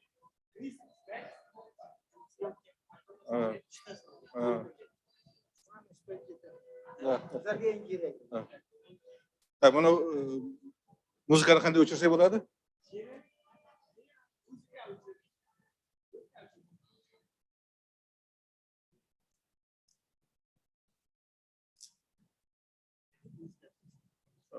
Ketdimi?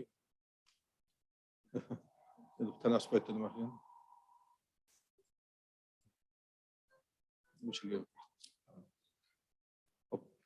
Ruxsatlaringiz bilan konferensiyamiz ishini davom ettiramiz.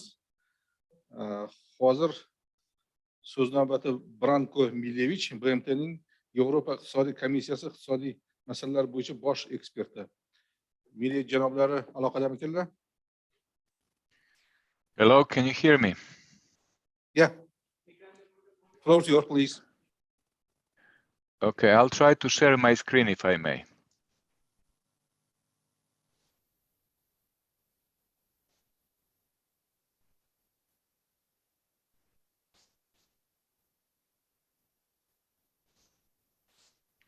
So do you see my screen?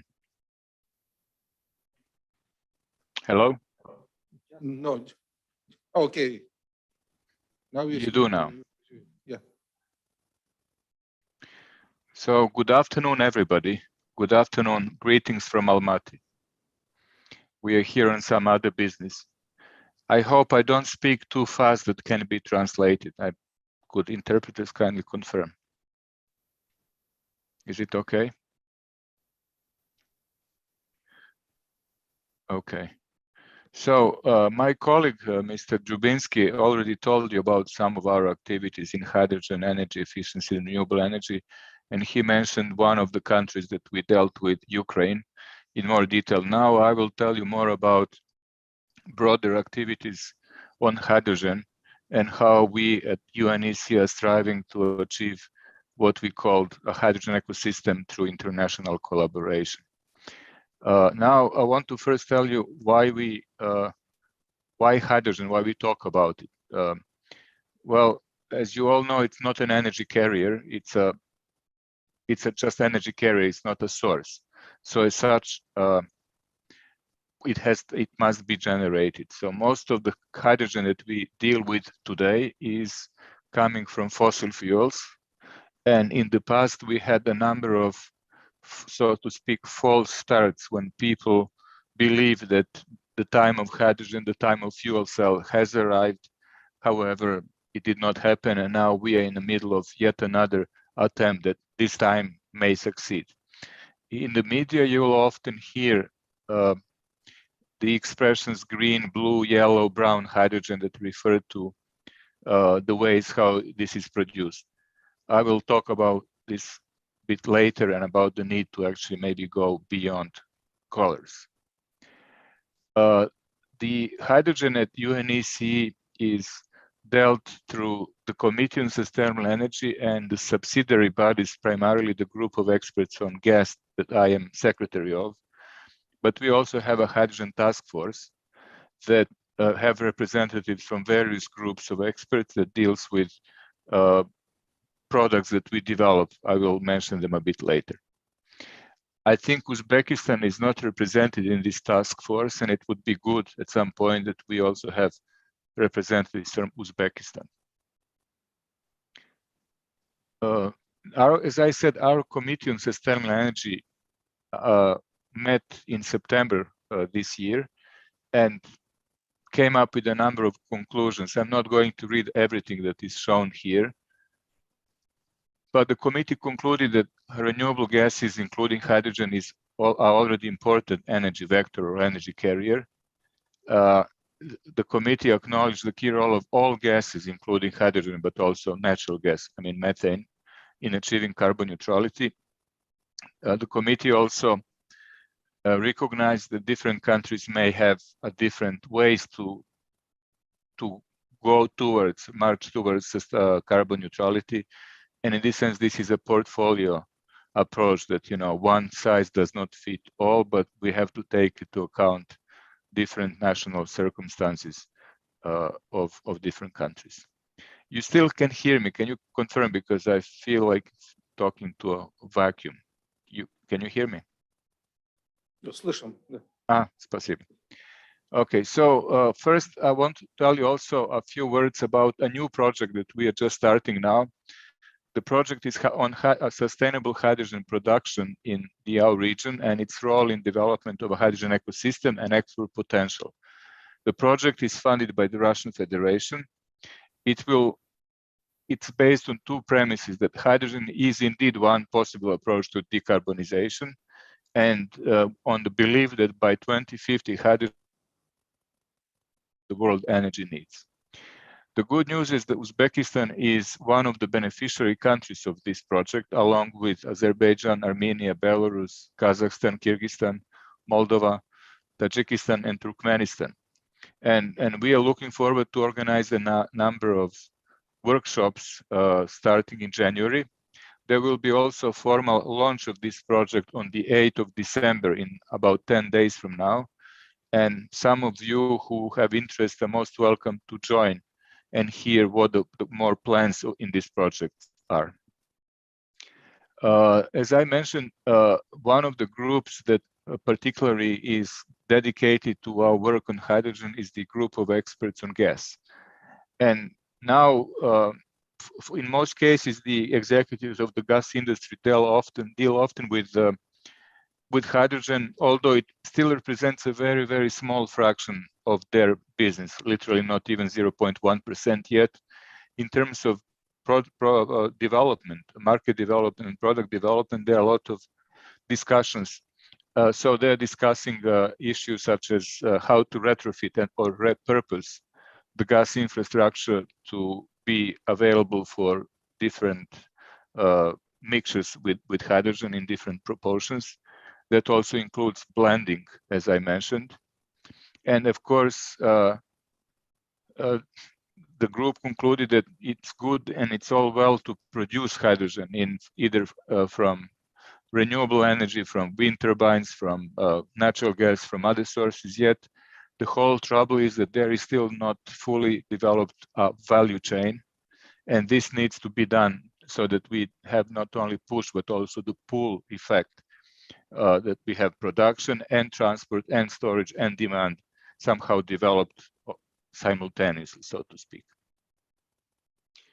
The group of experts on gas has always insisted that it's not going to be only electrons in the future, only electricity, but the future energy system will be an interplay between photons, meaning photovoltaic electrons, and small molecules such as hydrogen and methane. For these reasons, we need an interlinked model that connects all those subsystems of the overall energy system into one whole. Meanwhile, about 2 weeks ago, UNEC has issued a hydrogen brief. This is a publication of about 70 pages that looked at different aspects of hydrogen value chain of production, transport, storage, utilization, and provide some concrete data and interesting case studies throughout our region. To all interested, I can share the link to this publication, or you can find it available on our website. We have now this publication translated also into Russian, so you can choose English or Russian, whatever fits, whatever your preference is. And here you can see, for instance, this slide and a few next slides are actually taken from this publication to demonstrate this value chain, how is производство, how it is produced, that we have hydrogen from natural gas, from coal, from biomass, or from renewable energy sources, or from atomic energy sources, and then how we do in the next step refining and storing and transporting of this hydrogen, and finally how we use it in various fields, including transportation, industry, buildings, and energy production.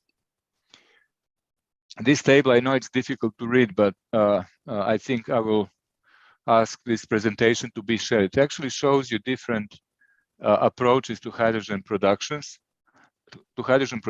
and estimates their life cycle emissions and estimates their relative cost in terms of dollars per kilogram of hydrogen. You can see that not all hydrogen come at the same cost. You can see who were the early favorites and what needs to be done in terms of reducing the cost so that various hydrogen production methods become cost competitive. You will see the level of technological maturity and the commercial readiness, and also some major advantages and major concerns are listed for those different paths of production. I think here we have about maybe a dozen of different paths of hydrogen production. But more details, as I mentioned, is in the hydrogen brief. Here, another chart from the hydrogen brief shows, that the actual emissions of CO2 in Central and Eastern Europe, with 3 different scenarios: the base scenario, and then 2 different one of those would include a deep decarbonization. We actually can see here how big the task is in front of us if we indeed are going down this path of decarbonization. The chart here is given in millions of tons of CO2 equivalent per year.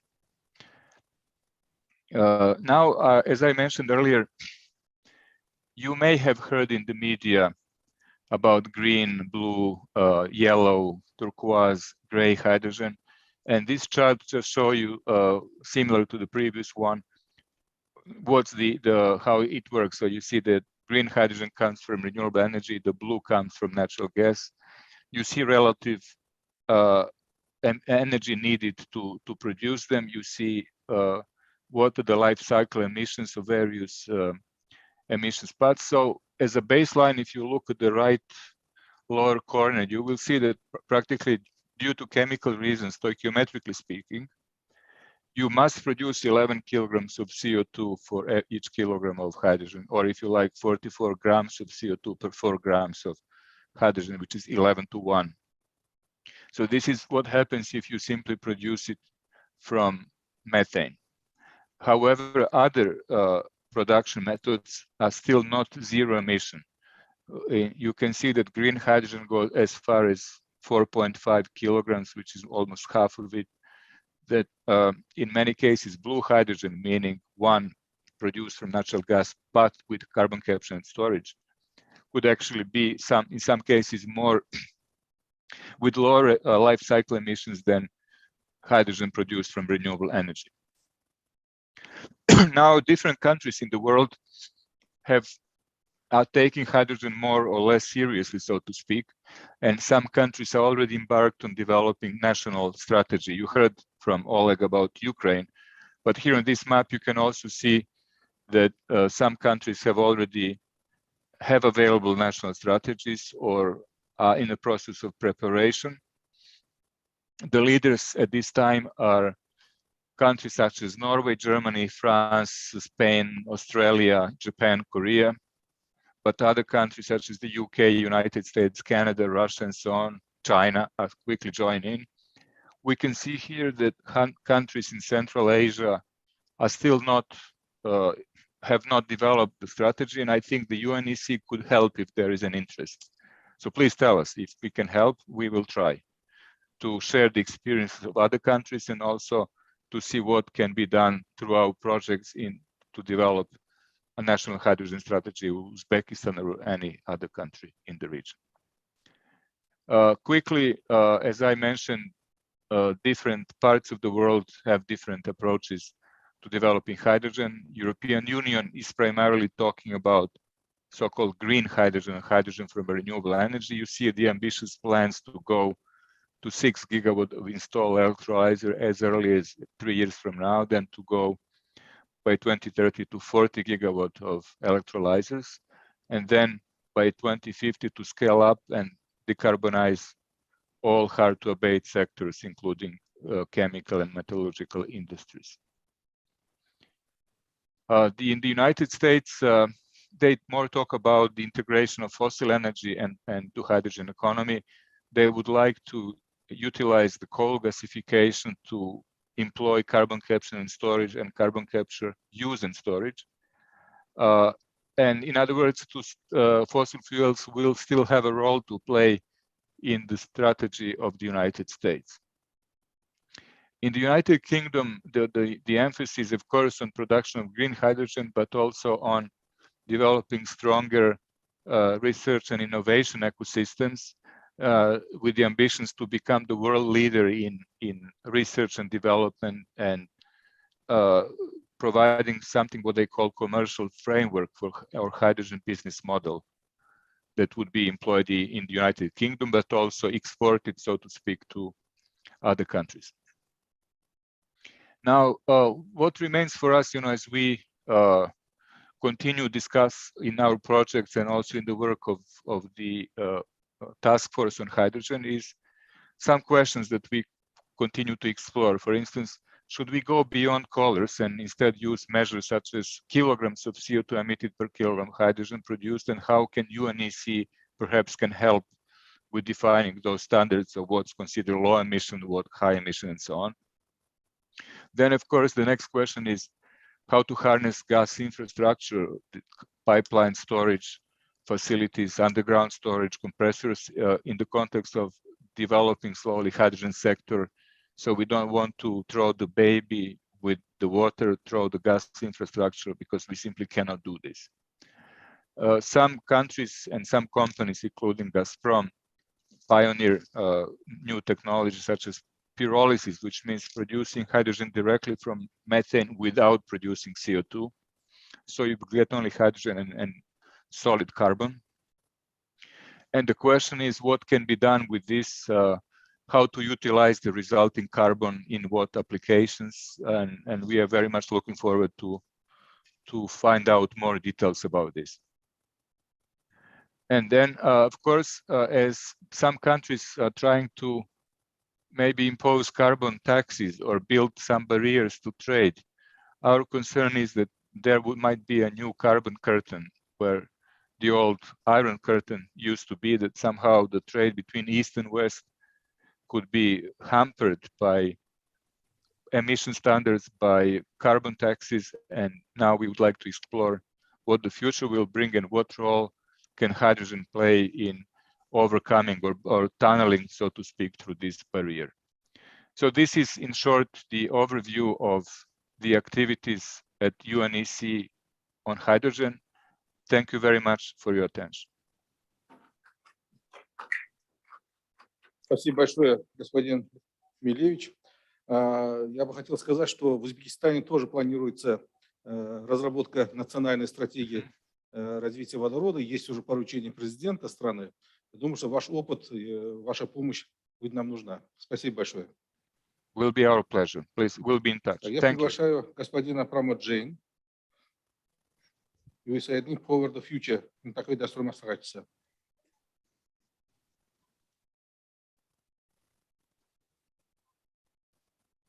Good afternoon, everybody. I am ready to share my screen, and I think I need the other participant to stop sharing. Okay. And you should be able to see my screen now. So good afternoon, everyone. I will get started now. The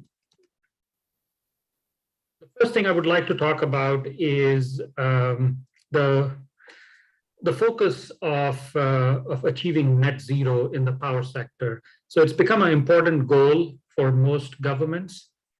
And net zero, as we all know, refers to balancing the amount of greenhouse gas produced and the amount that is removed from the atmosphere. And we reach net zero when the amount that we add to the atmosphere is no more than what is taken away. Now, let's see how we can really achieve this. We can achieve this by sending lower emissions into the atmosphere or by removing greenhouse gas emissions. So I'm going to talk about a net carbon power strategy, which basically implies large amount of wind and solar generation in the grid. And what this implies is that there will be large variation in the amount of generation that we see in the grid. And a lot of this variation can be managed with, say, 4 to 8 hours of energy storage, but not all the variation. So for a reliable grid, we need long-term storage. We need storage that is more than 8 hours. And by long-term, we mean it could be weeks, it could be months, or what is generally called seasonal storage. And hydrogen here has emerged as a good solution for long-term energy storage.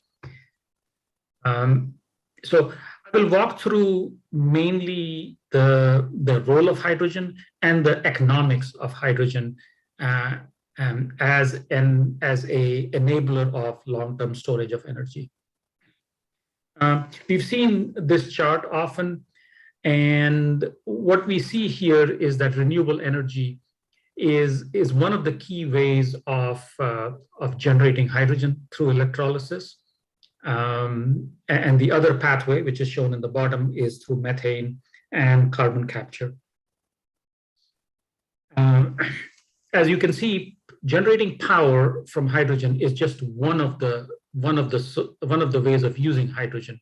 Hydrogen happens to be a very versatile source of energy, and our focus will be only on grid power, one of the uses of hydrogen. For renewable energy to be used for hydrogen production, it can be done one of two ways. One is we can use excess energy that would otherwise be curtailed because we have inflexibility in the grid and the other generators are not able to back down, so we have excess energy. Now, the other pathway is to have dedicated renewable energy plants that actually produce hydrogen, and that's all they do. So when we use the first source, which is when we curtail renewable energy plants, we get energy supply which changes constantly. And so the hydrogen plant itself is not being utilized with a very high capacity factor. So the capex of the plant, capex of the hydrogen plant is very high, and the capacity factor is low. So it's not an efficient use of the hydrogen facility. A dedicated RE plant, on the other hand, and specifically folks are looking at offshore wind power plants that have higher, much higher capacity factors, are a much better way of using renewable energy directly to produce hydrogen. Now, why is all this relevant to Uzbekistan? One is it really uses or capitalizes on the strengths of Uzbekistan. Uzbekistan has very strong wind resources in the western part of the country, specifically in Karakol, Pakistan, and it has very high solar resources in Kashkadarya, Surkandarya, Bukhara, and Navoi. So it is possible to have dedicated RE plants that are used for producing hydrogen through electrolysis. And this would have to be very large scale, a gigawatt size of renewable energy plant to provide energy for hydrogen production. So at least on the renewable energy side, Uzbekistan has a lot of resources. Now let's look on the storage, transportation, and so on. So Uzbekistan is primarily, its energy sector is primarily based on natural gas. So Uzbekistan has the necessary infrastructure, the knowledge to use hydrogen as a way of generating electricity. And the similar infrastructure as to what Uzbekistan already has can be used with some modifications. And the oil and gas industry is very strong, so it is well equipped to transition to hydrogen. Here I'm going to show you a chart of what happens when we have large amount of renewables in the grid. And this is a simulation that was done for 2050 for the Southern California Edison. This is part of the Western grid in the US. And what we see is that there is a huge surplus in the spring months, and there is a much lesser surplus during the fall months. So when we can take this excess renewable energy and store it seasonally and use it with a long-term storage or a seasonal storage plant, we can achieve net zero emissions. And this was the purpose of the simulation as to how with long-term storage like hydrogen, we can achieve a net zero power sector. This is another chart of load curve, where we see this is the net load curve, and on the right-hand side you can see a lot of surplus electricity that is generated due to renewables when the inflexible part of the grid is unable to absorb all the renewables. So the opportunity here is to take the surplus and to use it for seasonal storage. And here is how we can look at flexibility or integration of renewables into the grid. And we need a variety of flexibility in the grid to be able to bring in renewables. And on the right-hand side, you can see for long-term storage, we need power to gas and power to liquid storage to provide the flexibility. And this is another chart of the different types of storage that are required. And right on the top right-hand corner, we see the role of seasonal storage. And here, there are three technologies that compete: pumped hydro storage, compressed air energy storage, and hydrogen. And in the next slide, what I will show you is NREL's analysis of cost competitiveness of seasonal storage. And the top chart shows us the levelized cost of energy. And levelized cost of energy is a good measure for understanding what the cost of energy is. But in the case of seasonal storage, it really doesn't quite apply, because the cost of energy is not what is important, because this storage is going to be used, say, 1% to 5% of the time. So that's the amount of energy that you would use from this source. So what you need is a cost benefit analysis, meaning, does this type of long-term storage, how does that compare with other competing long-term storage? And here, the lower charts show us the benefit to cost ratio. And as you can see in the lowest chart, we see high amount of benefit, and the highest amount of benefit to cost ratio is from hydrogen as a long-term storage mechanism. Compressed air and pumped hydro have a much lower benefit to cost ratio, and it goes below 1. However, hydrogen, even for month-long storage, stays higher than 1. Here is a quick analysis that was done by DNVGL on levelized cost of energy. Again, just to give you a sense of what does it cost? What would it cost in 2050 with these assumptions that are written? I won't go through the assumptions. And here they have analyzed, the first bar is just carbon tax with natural gas. And they project the cost to be in the 85 to 90 euro per megawatt hours. And then as we go into either compressed hydrogen, liquid hydrogen, ammonia, liquid ammonia, compressed methane, liquefied methane with solar PV, or with electricity purchased from the market. So electricity purchased from the market gives us the, with compressed hydrogen, gives us the lowest cost of hydrogen, and this is this bar.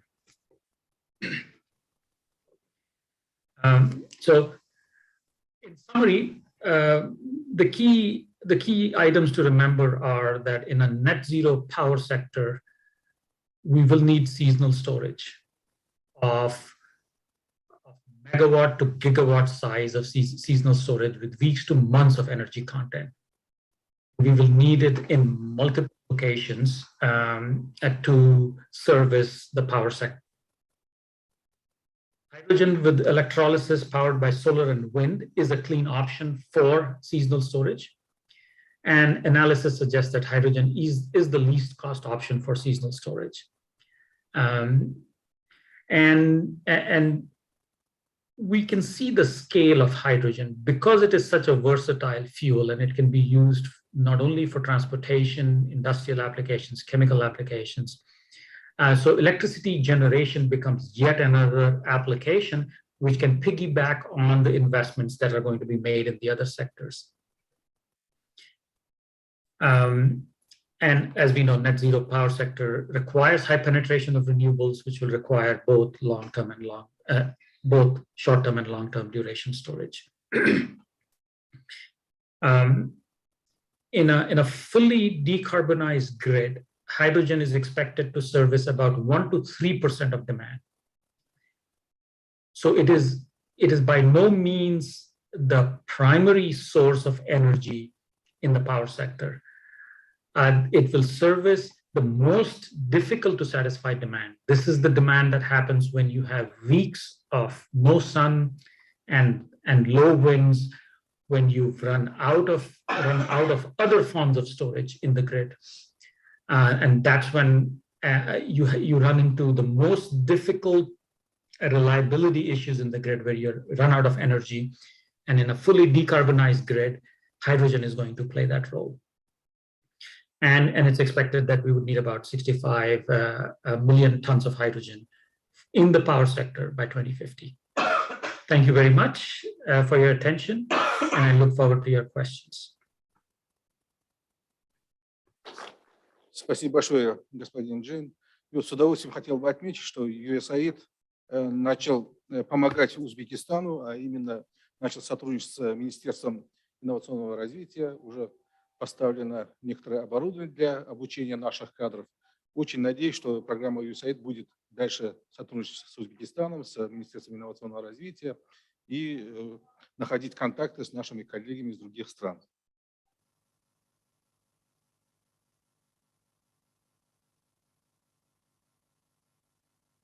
Thank you. Моя презентация, которая посвящена концепции развития научных исследований в сфере водородной энергетики в Узбекистане. Сегодня много говорили о водородной энергетике, о ее пользе, о необходимости.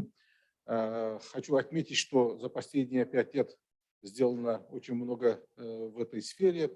Уже принят закон Республики Узбекистан о возобновляемых источниках энергии, принято ряд постановлений президента, где говорится, что Узбекистан к 2050 году должен 25% своей энергии обеспечивать за счет источников, возобновляемых источников энергии. Это, конечно, очень большая задача, но, на наш взгляд, не используя водородную энергетику, трудно будет достичь эти цифры, эти цели. Исходя из этого, мы, ученые Академии наук, профессора университетов, Минэнерго, Министерство инновационного развития, все-таки собрались и решили подумать, что можно делать в этом направлении в Узбекистане. Ну, для начала, конечно, нужно было узнать, какие проблемы, какие риски есть для Узбекистана. Можно первый слайд?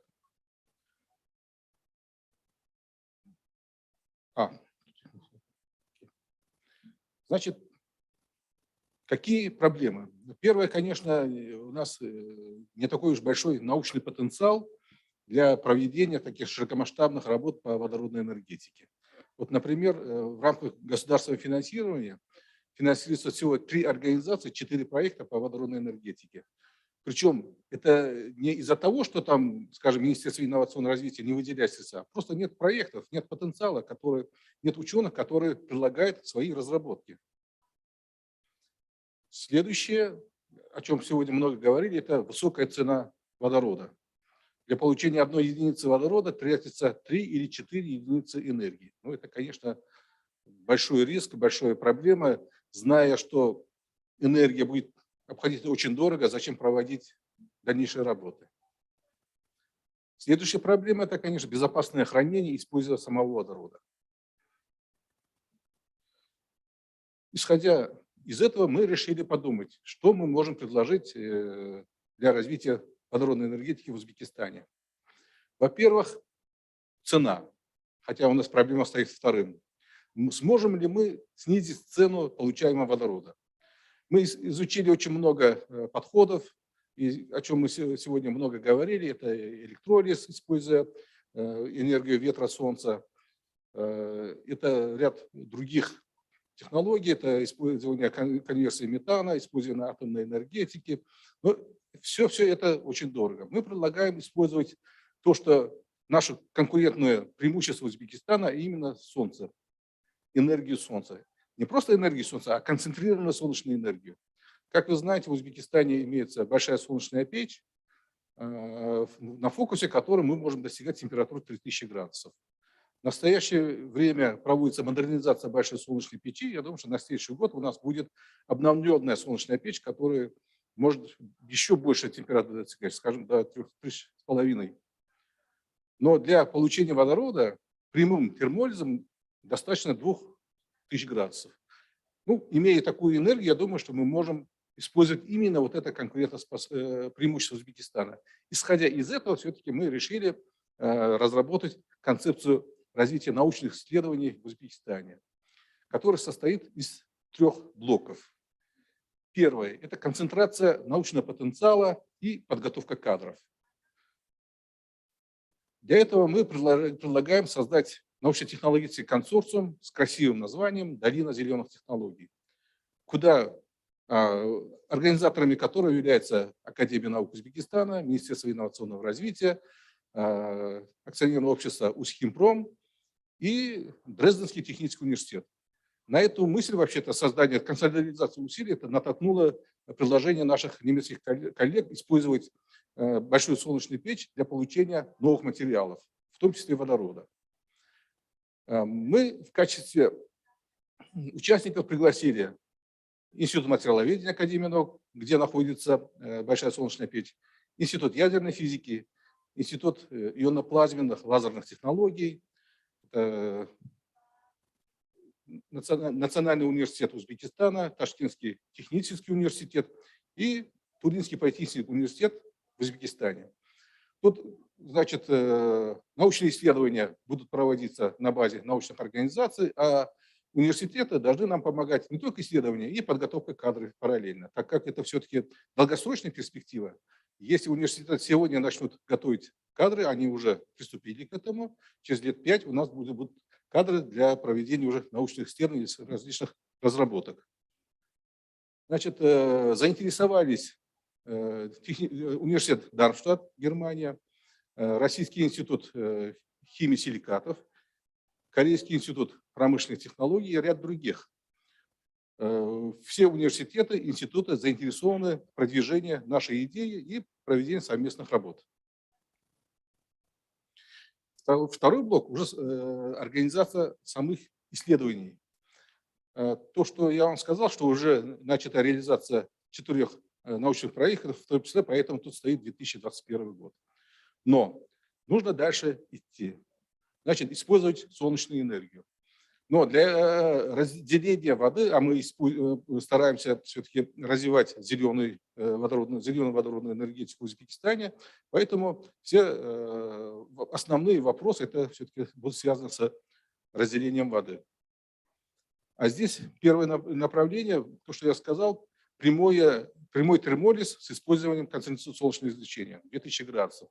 Но тут, конечно, возникает ряд технологических проблем.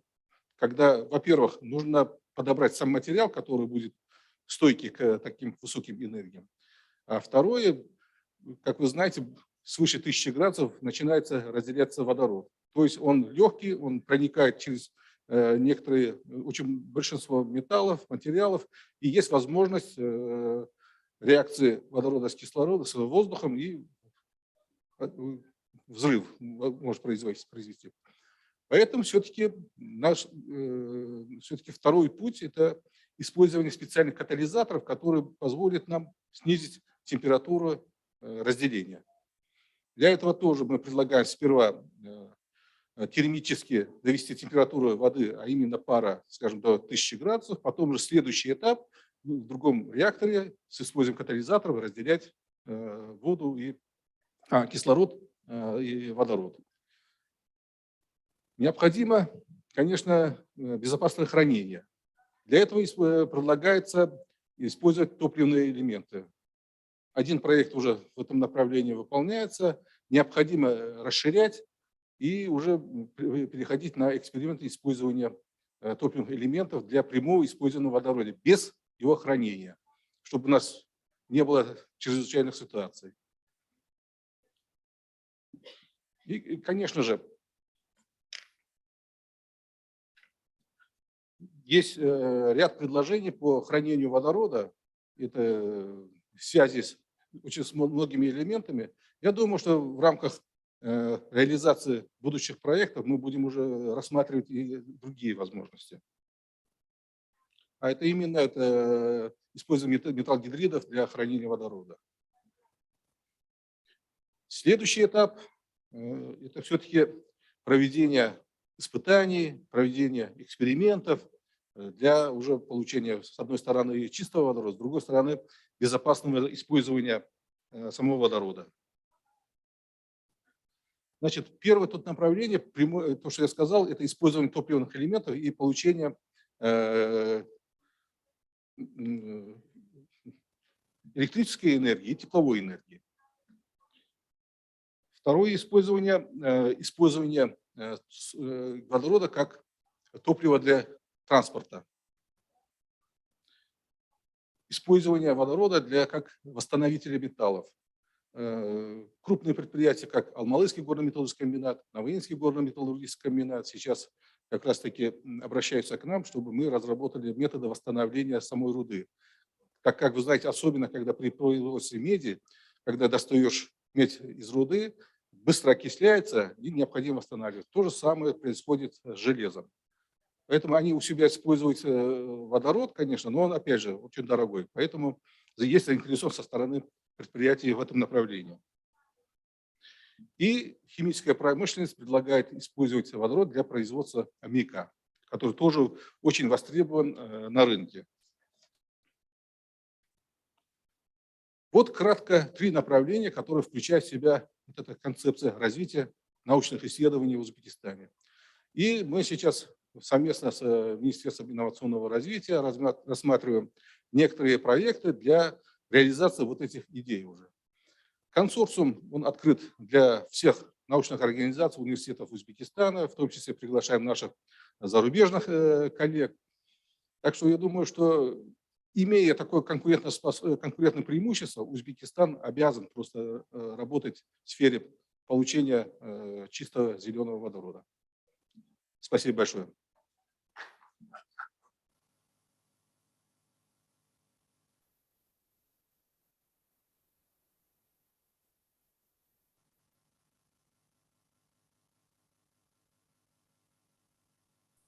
Дальше у нас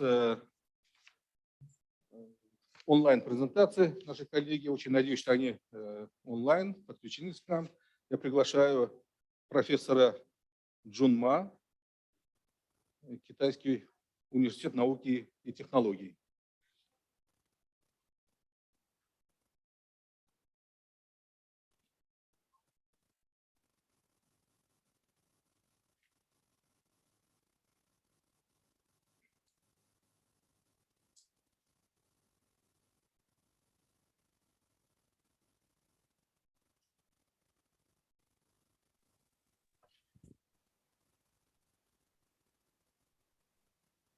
Okay, can you hear me? Да.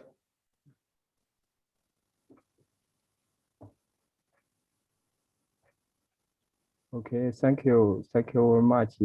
Good afternoon and good evening, everyone. This is Juma from USTC. Thanks for giving me this opportunity to introduce my research work on photocatalytic methane conversion. Okay, first of all, let me introduce the background of my research. Okay, with the rapid development of our society, the reserves of crude oil that we rely on is declining. Fortunately, the worldwide reserves and production of natural gas is greatly increasing, providing an opportunity to reduce reliance on crude oil. However, till now, most of the natural gas is used for combustion. And less than 10% of the natural gas production is used for manufacturing chemicals. The reason is the methane as the predominant component of natural gas possess ultra stable structure like symmetrical hydrogen structure and very inert carbon hydrogen bond and extremely low polarizability.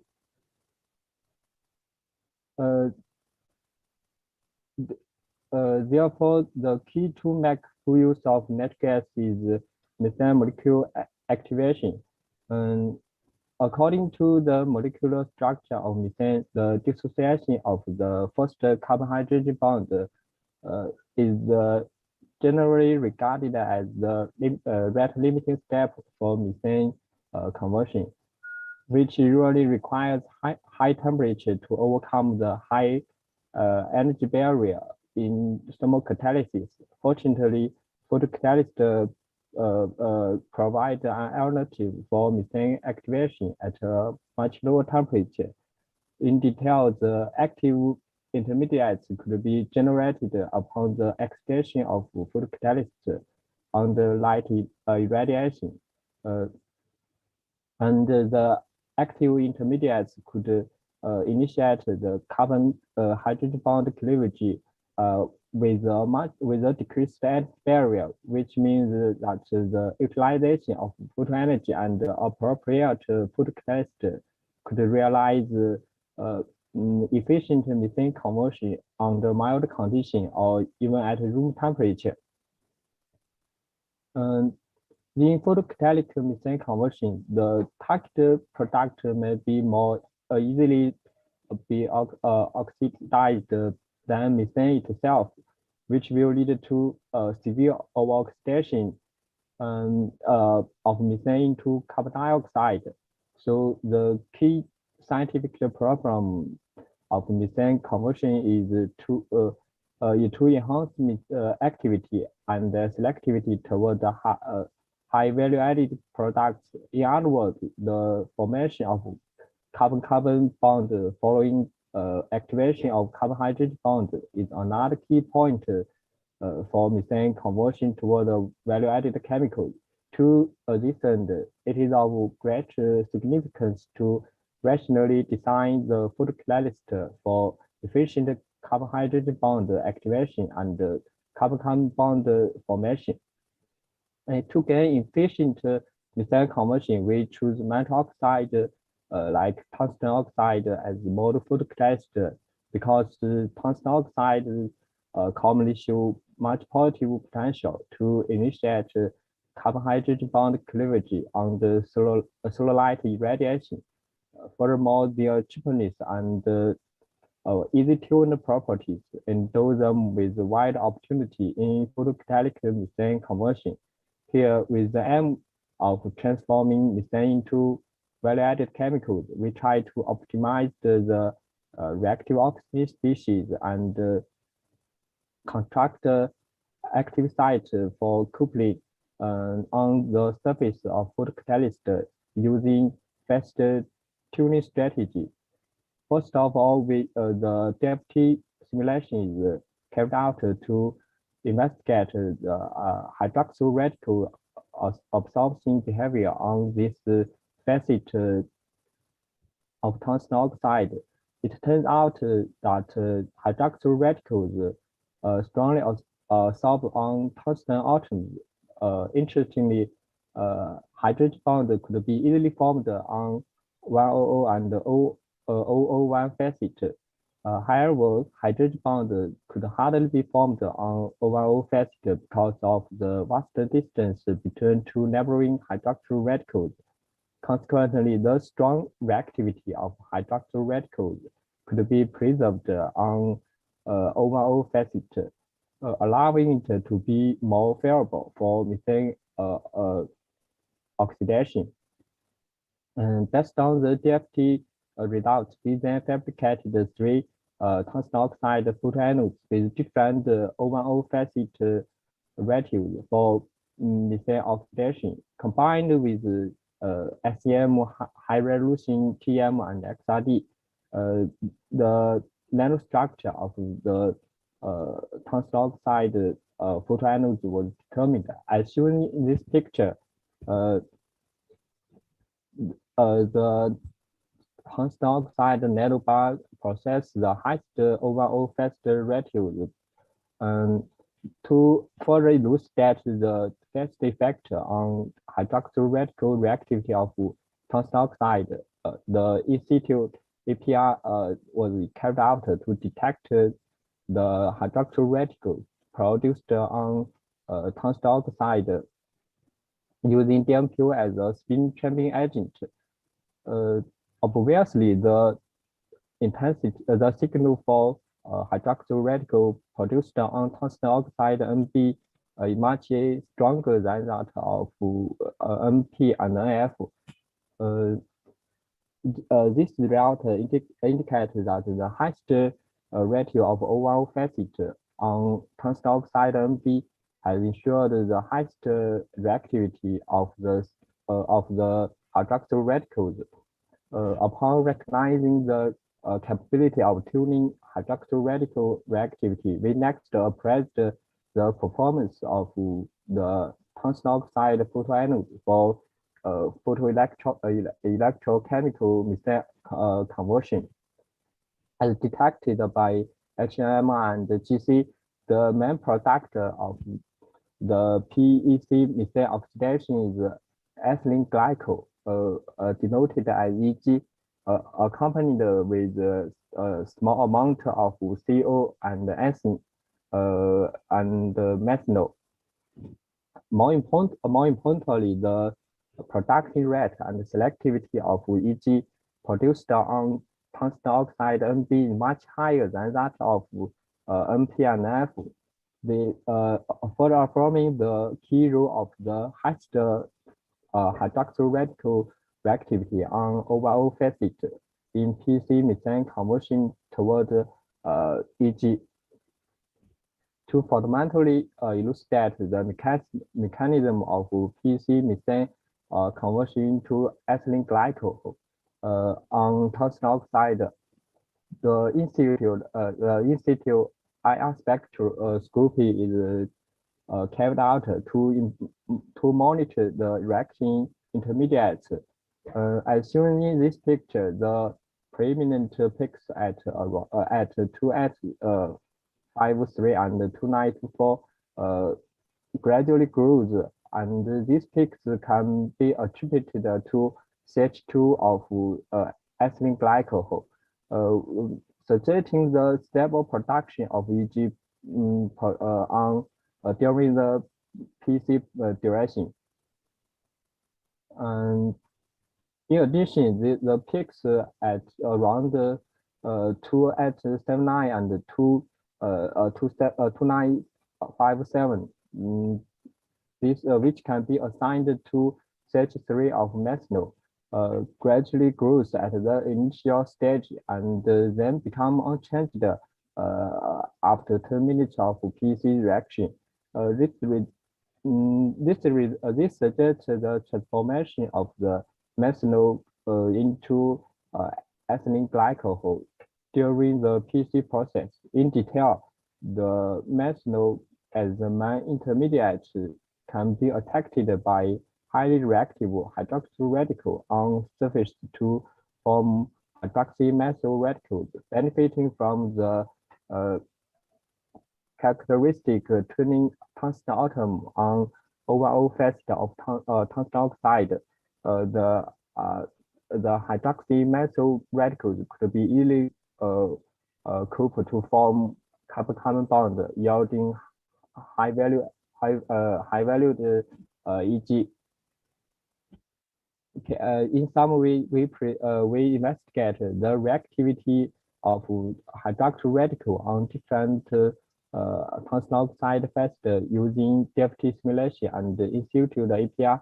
And based on this result, we constructed the efficient PC system for methane conversion. And at last, we illustrate the mechanism for PC methane conversion to EG using in situ spectroscopy. Okay, that's all about my presentation. Thank you. Спасибо большое, профессор Ма. Видно, что вы провели очень большую теоретическую работу. Желаем дальнейших успехов. Я надеюсь, что мы будем совместно проводить работу в этом направлении. Спасибо. Я приглашаю следующего коллегу из Китайской Народной Республики, профессор Паньян Куан. Он представляет Уханьский университет технологий.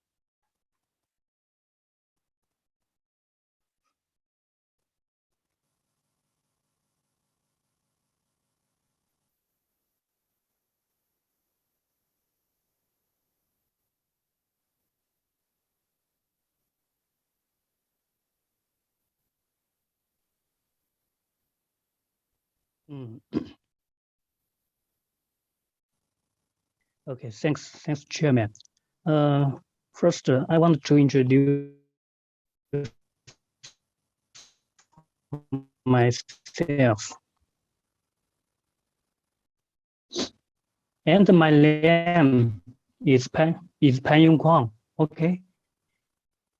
My name is Pan Kwang. I come from China, University of Geosciences.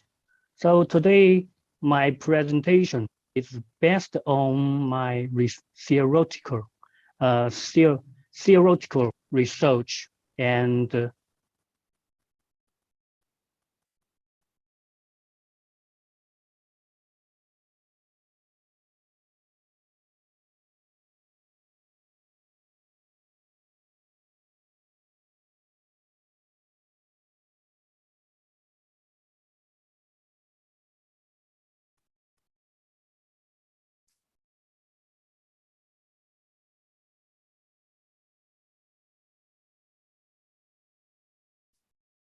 Follow me?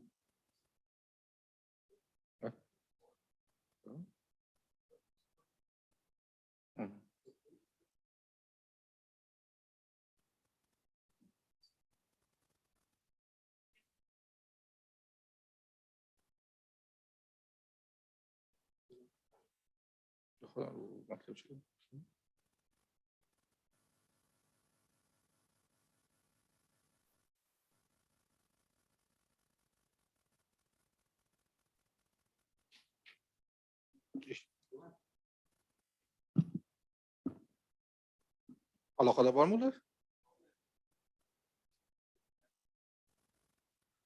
Professor, do you hear us? Professor?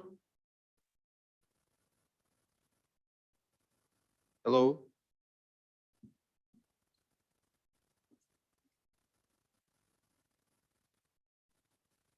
Professor Kwang, do you hear us?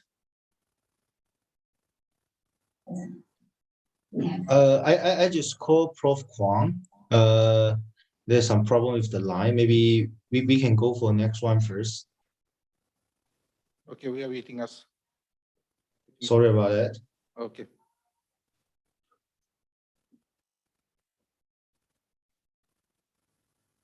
Hozir texnik muammolar hal qilinguncha keyingi ma'ruzachini taklif qilamiz. Aleksandra Ivanova, bu kishi Rossiya Federatsiyasining Grебенщик ko'hnamadagi silikatlar kimyosi institutidan. Aleksandra Ivanova. Sorry, my internet was broken, so now it's okay. So can I continue my report? Are you ready? Yes, my internet Госпожа is Иванова, тогда okay. вам придется подождать немножко. Yes, okay. So Go ahead, please. Yeah, go ahead. Okay. So my report is entitled "Carbon Supported Interactions for the electrocatalytic hydrogen evolution." And my report will conclude these 4 parts. So first, let's see the importance of the hydrogen. As we all know, hydrogen is the key medium for the energy structure reform, and the hydrogen has many merits, such as abundance, because it is derived from the water, and also it is clean, and the combustion product of the hydrogen is the water. Also, the hydrogen has a very high combustion value compared to the oil and other source. And also, hydrogen can has wide applications, such as oil, traffic, and electronic devices. So, among many hydrogen production technologies, as we all know, the water, wind, and the solar light drive electrochemical water splitting has promising potential. Let's see the electrochemical water splitting. First, the electrochemical water splitting has pollution-free, sustainable, high efficiency, and these advantages. But also, it face some issues. It is the electrochemical water splitting has to use active electro catalysts. And these electro catalysts usually contain noble metal such as platinum, PT. So the high costs hinder the large scale application of electrochemical water splitting. From this point, we aim to reduce the platinum consumption, and second, to significantly promote the hydrogen production activity. So as we all know, carbon materials has both high specific surface area and abundant pole distributions. These advantages can promote metal distribution, expose reactive size, accelerate electron transfer, and also promote mass transfer. So our works, the key scientific issues of the carbon supported noble metal electrocatalysts are the two following aspects. First is the stability decline, and also the aggregation or dissolution of the metals. So my research works mainly focus on these scientific issues to improve the stability. There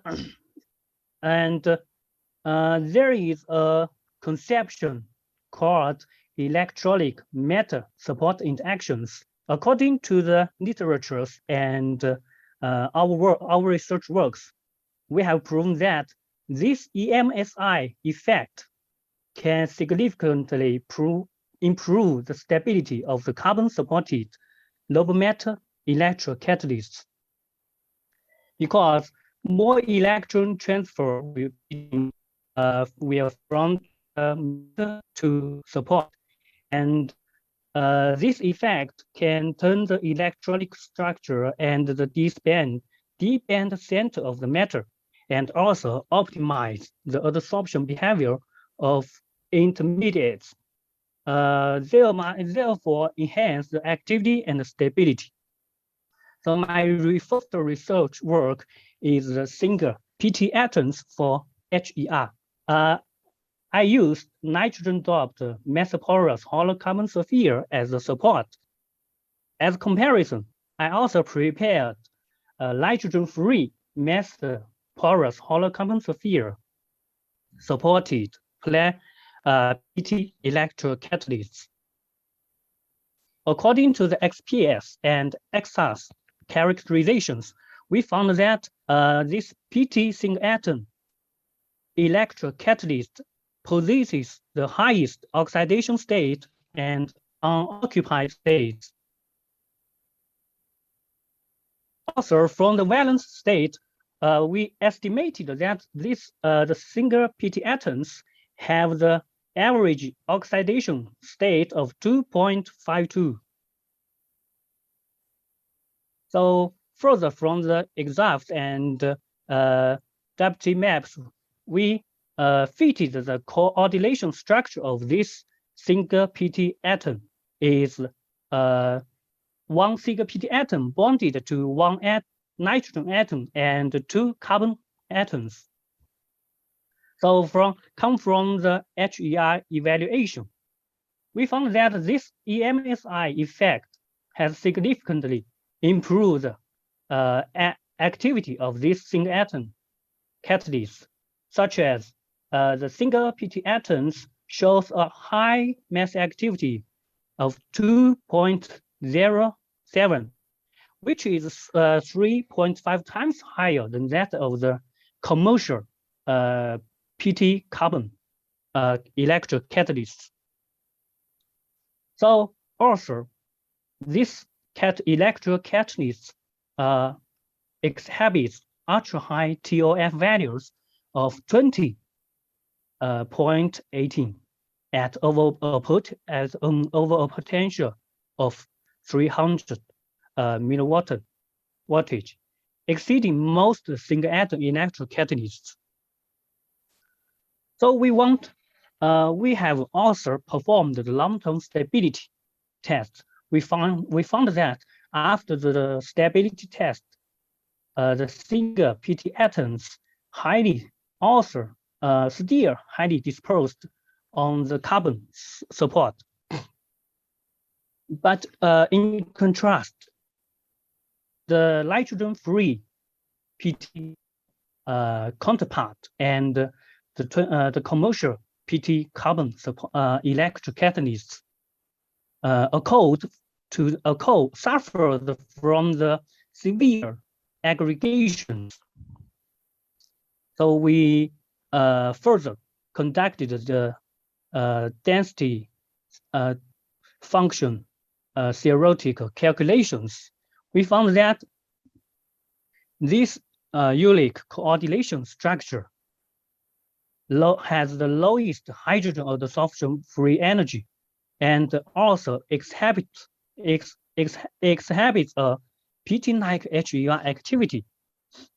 Also from the difference charge density, we found that the apparent electron distributions occurred after the nitrogen doping to the carbon support.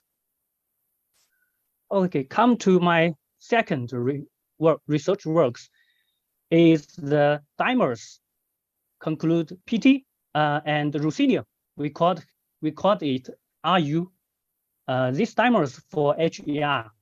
Also, we use the alkaline activated carbon spheres as the support to synthesize these dimers loaded carbon electrocatalysts. Also, as comparison, we also synthesized three counterparts. The first one is PT RU lead particle supported loaded carbon spheres, and the second is single PT nanoparticle loaded activated carbon spheres. The second is the ruthenium RU nanoparticles loaded activated carbon spheres. We found that the alkaline activations enters the carbon spheres with an ultra-high specific surface area of up to 1,700. And also other samples with the activated carbon spheres also exhibit large specific surface area. So come to my XR's characterizations. From these characterizations, we fitted the coordination structure is one PT bonded with one carbon and one RU atom bonded with two nitrogen atoms. And also from the XPS measurement, we found that the electron transfer from RU to PT, then to the reduction, to the hydrogen proton reduction reactions to produce hydrogen. The following HER activity evaluations show that this PT-RU dimers electrocatalyst shows the commercial PT carbon electrocatalyst comparable HER activities. So, for example, it has around 6 times higher mass activity than that of the commercial PT carbon electrocatalyst at over potential of 50 million wattage. Also, from the figure F, we can find that these PT-RU dimers electrocatalyst has superior long-term stability. So this is the characterizations for this dimer electrocatalyst before and after CV cycles test. So we contribute this the superior HER activity and the stability of these dimers to the PT-RU bond, which will show the a near zero hydrogen adsorption free energy, and to show the lowest over potential for HER for hydrogen production. Okay, next is my summary for these works. We found that this nitrogen doped massive hollow carbon spheres with a high nitrogen dopant level is an ideal support for single atom loading. A second is the carbon materials with an ultra-high specific surface area of up to 2000 will promote the meta distribution, active sites exposure, and catalytic activity. Thirdly, the dimer activity sites show synergistic effect, which results in the high activity and superior stability. And the more important is the in-situ characterizations. We think such as Exalis, TM, SPS, and Raman characterizations will play a wide role in investigating the electrolytic structure, interfacial nitricals, and the reaction pathways of the electro catalysts. Finally, I want to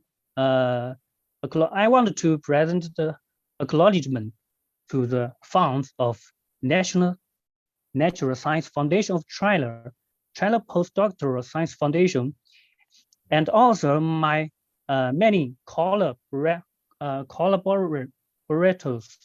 such as, for example, Professor Jiago Yu from China University of Geosciences, Professor George Liu, and Professor Miltek Jarek from Kent State University of USA, also Professor Haoming Chen from the National Taiwan University. Okay, thanks, Chairman, thanks, audience. My presentation is end here. Thanks. Спасибо, профессор. Несмотря на позднее время в Китае, вы подключились к нам за очень хороший доклад и презентацию. Большое спасибо. Я приглашаю Александру Иванову, заведующего лабораторией Института химии-силикатов имени Гребенщикова, Российской академии наук.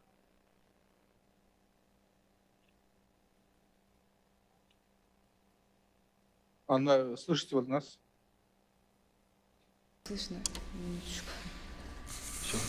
Здравствуйте, уважаемые коллеги. Я хотела бы представить свой доклад, рассказав о опыте работы нашей по разработке функциональных материалов для твердополимерных топливных элементов.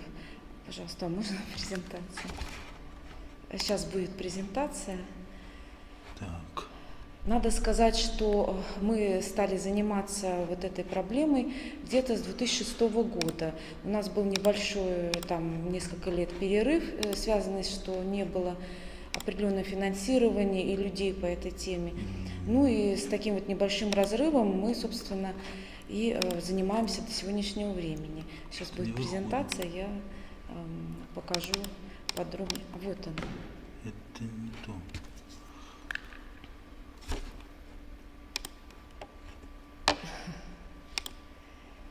Вот, третья, вот, это, нет, вот это последняя, третья.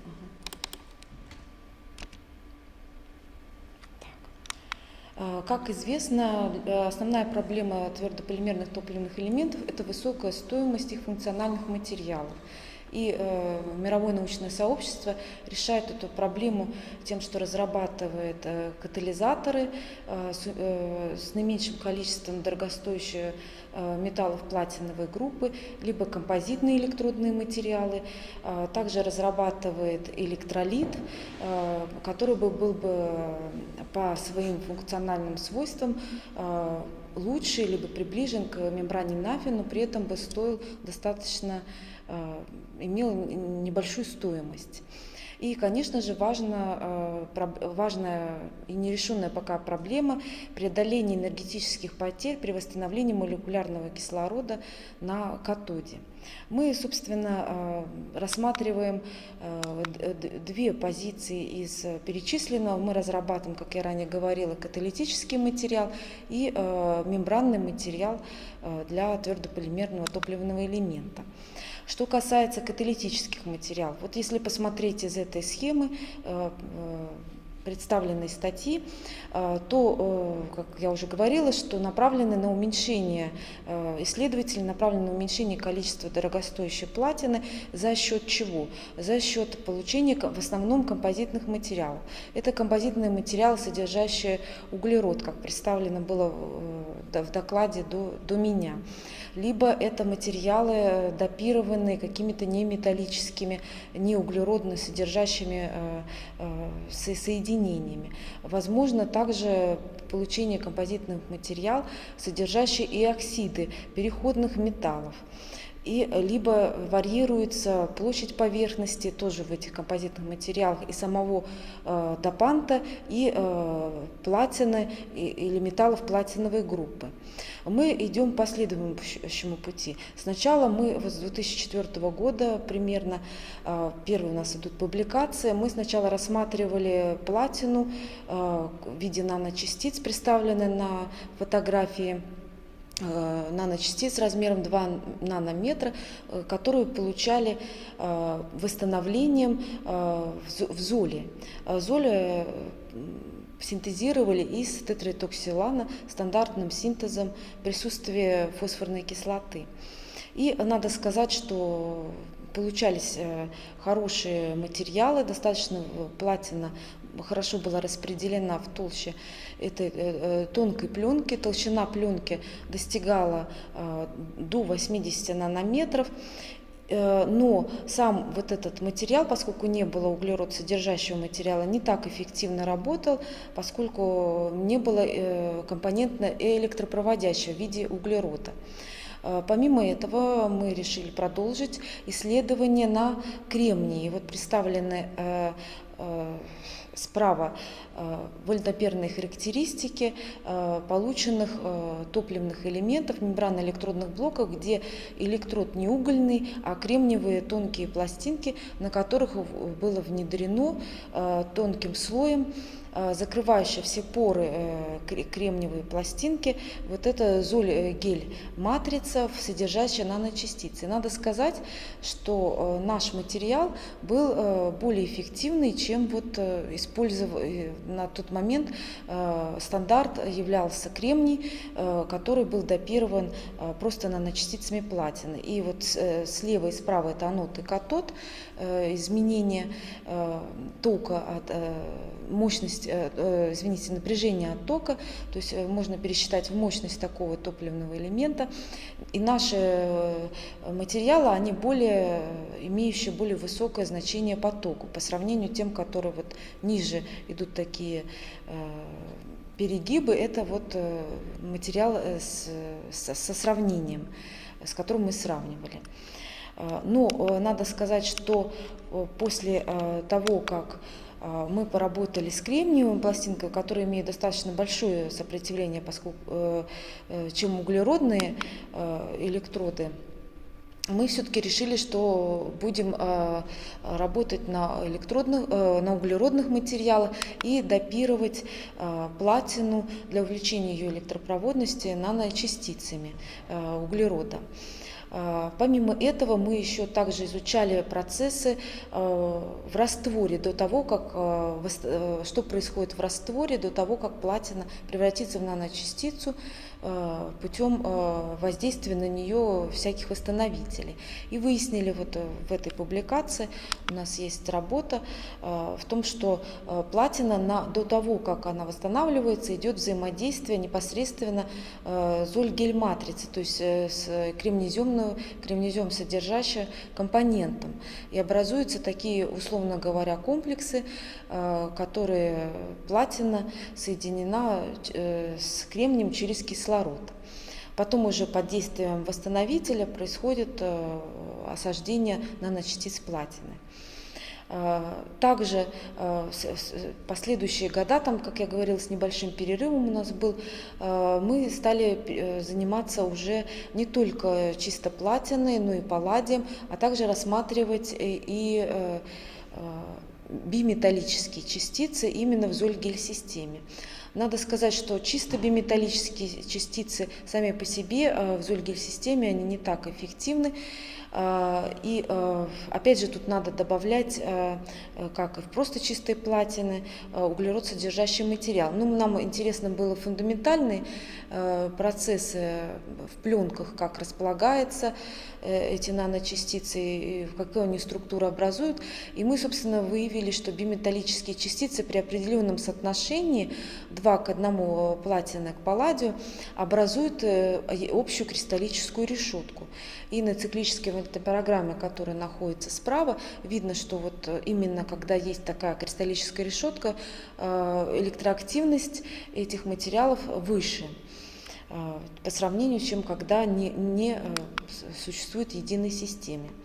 Что касается использования углерод содержащего материала, то вот здесь представлена другая статья, где, собственно, мы осаждали платину, здесь уже без Зольгель-системы, на углерод содержащий материал и сравнивали его с катализатором коммерческим фирмы ETEC.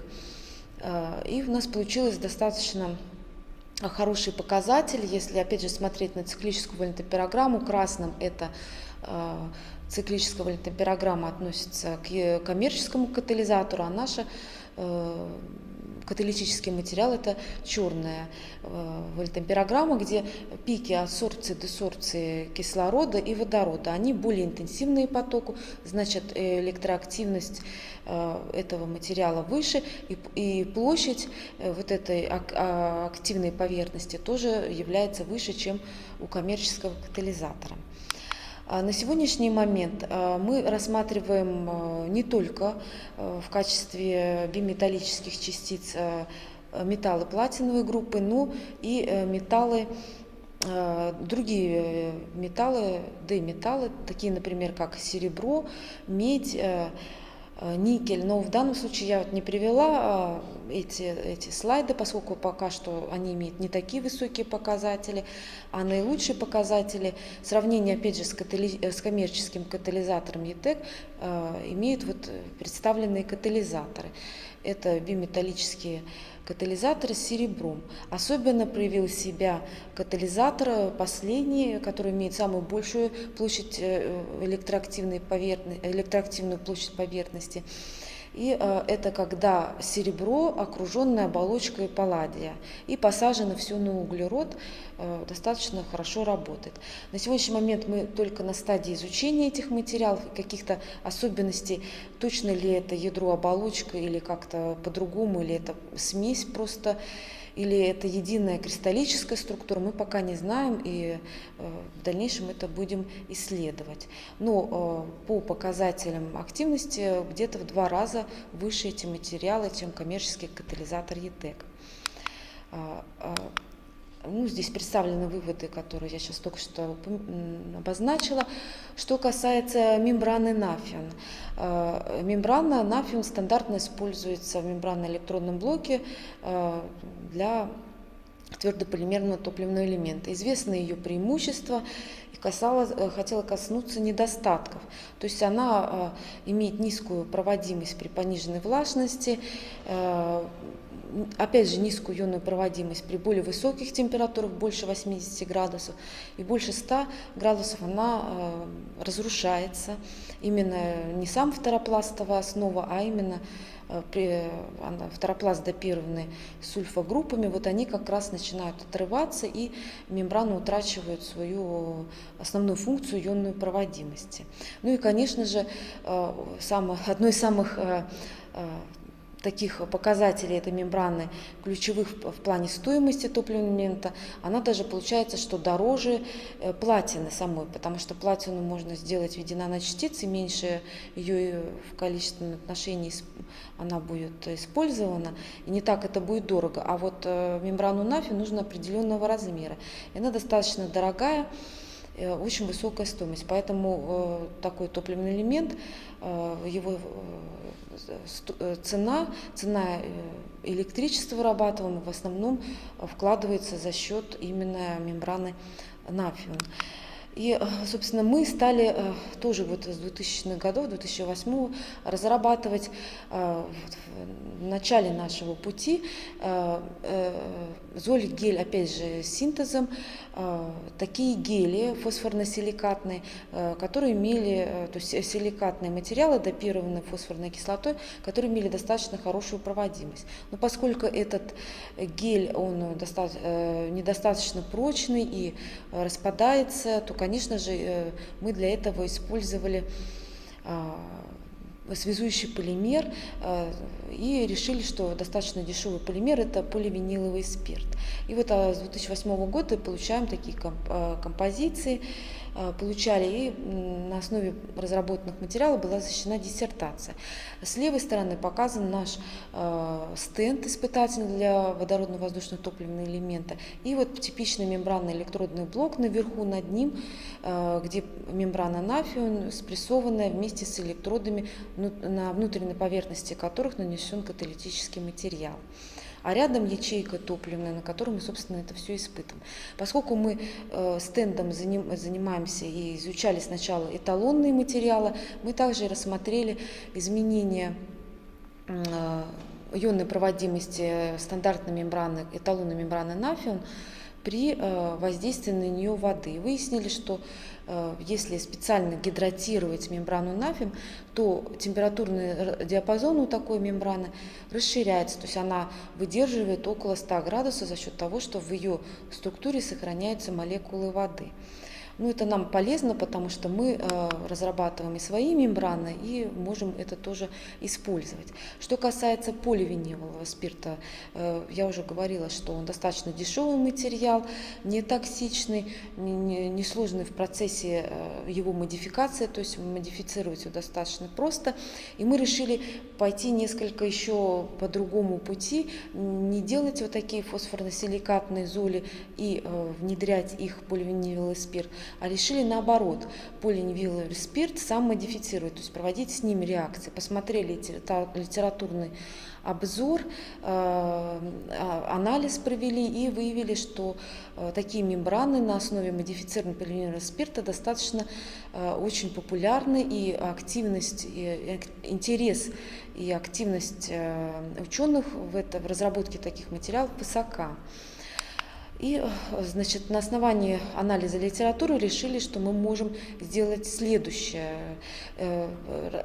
На основе поливинилового спирта разрабатывать мембраны не в водном растворе, а именно вот таких материалов пока что нет, именно в органическом растворителе. Для чего мы выбрали органический растворитель?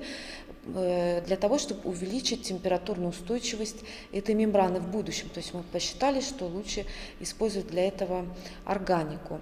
И решили, что будем, поскольку в органике работает сшивающий агент именно альдегид-фурфурол, что будем вот этот поливиниловый спирт сшивать по H-группам фурфуролом и допировать проводящим элементом, это аминосульфоновая кислота, и тетраксиланом, который является и тоже сшивающим агентом, как мы посчитали, тоже может за счет сшивки увеличивать термическую стабильность, а также, возможно, и самоувлажняющим, поскольку, как известно, сетки COC, они могут накапливать воду, и таким образом эта мембрана может быть как таким небольшим депо воды, которая в дальнейшем благоприятно влияет на ее проводимость. Вот здесь компоненты представлены, которую мы использовали ниже, синтез.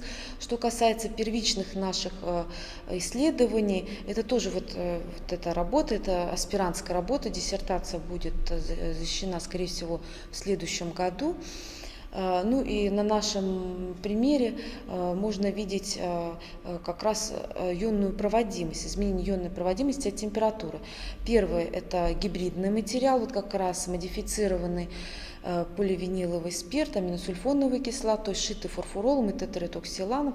И в сравнении мы привели материалы, которые не гибридные. Это чисто нафион и вот какие-то промежуточные стадии модификации поливинилового спирта. И вот оказалось, что действительно температурный диапазон расширяется, наша мембрана вот по цифре 1, если сравнить по цифре 3 нафион, то есть она гораздо ниже по ионной проводимости и по температурному диапазону.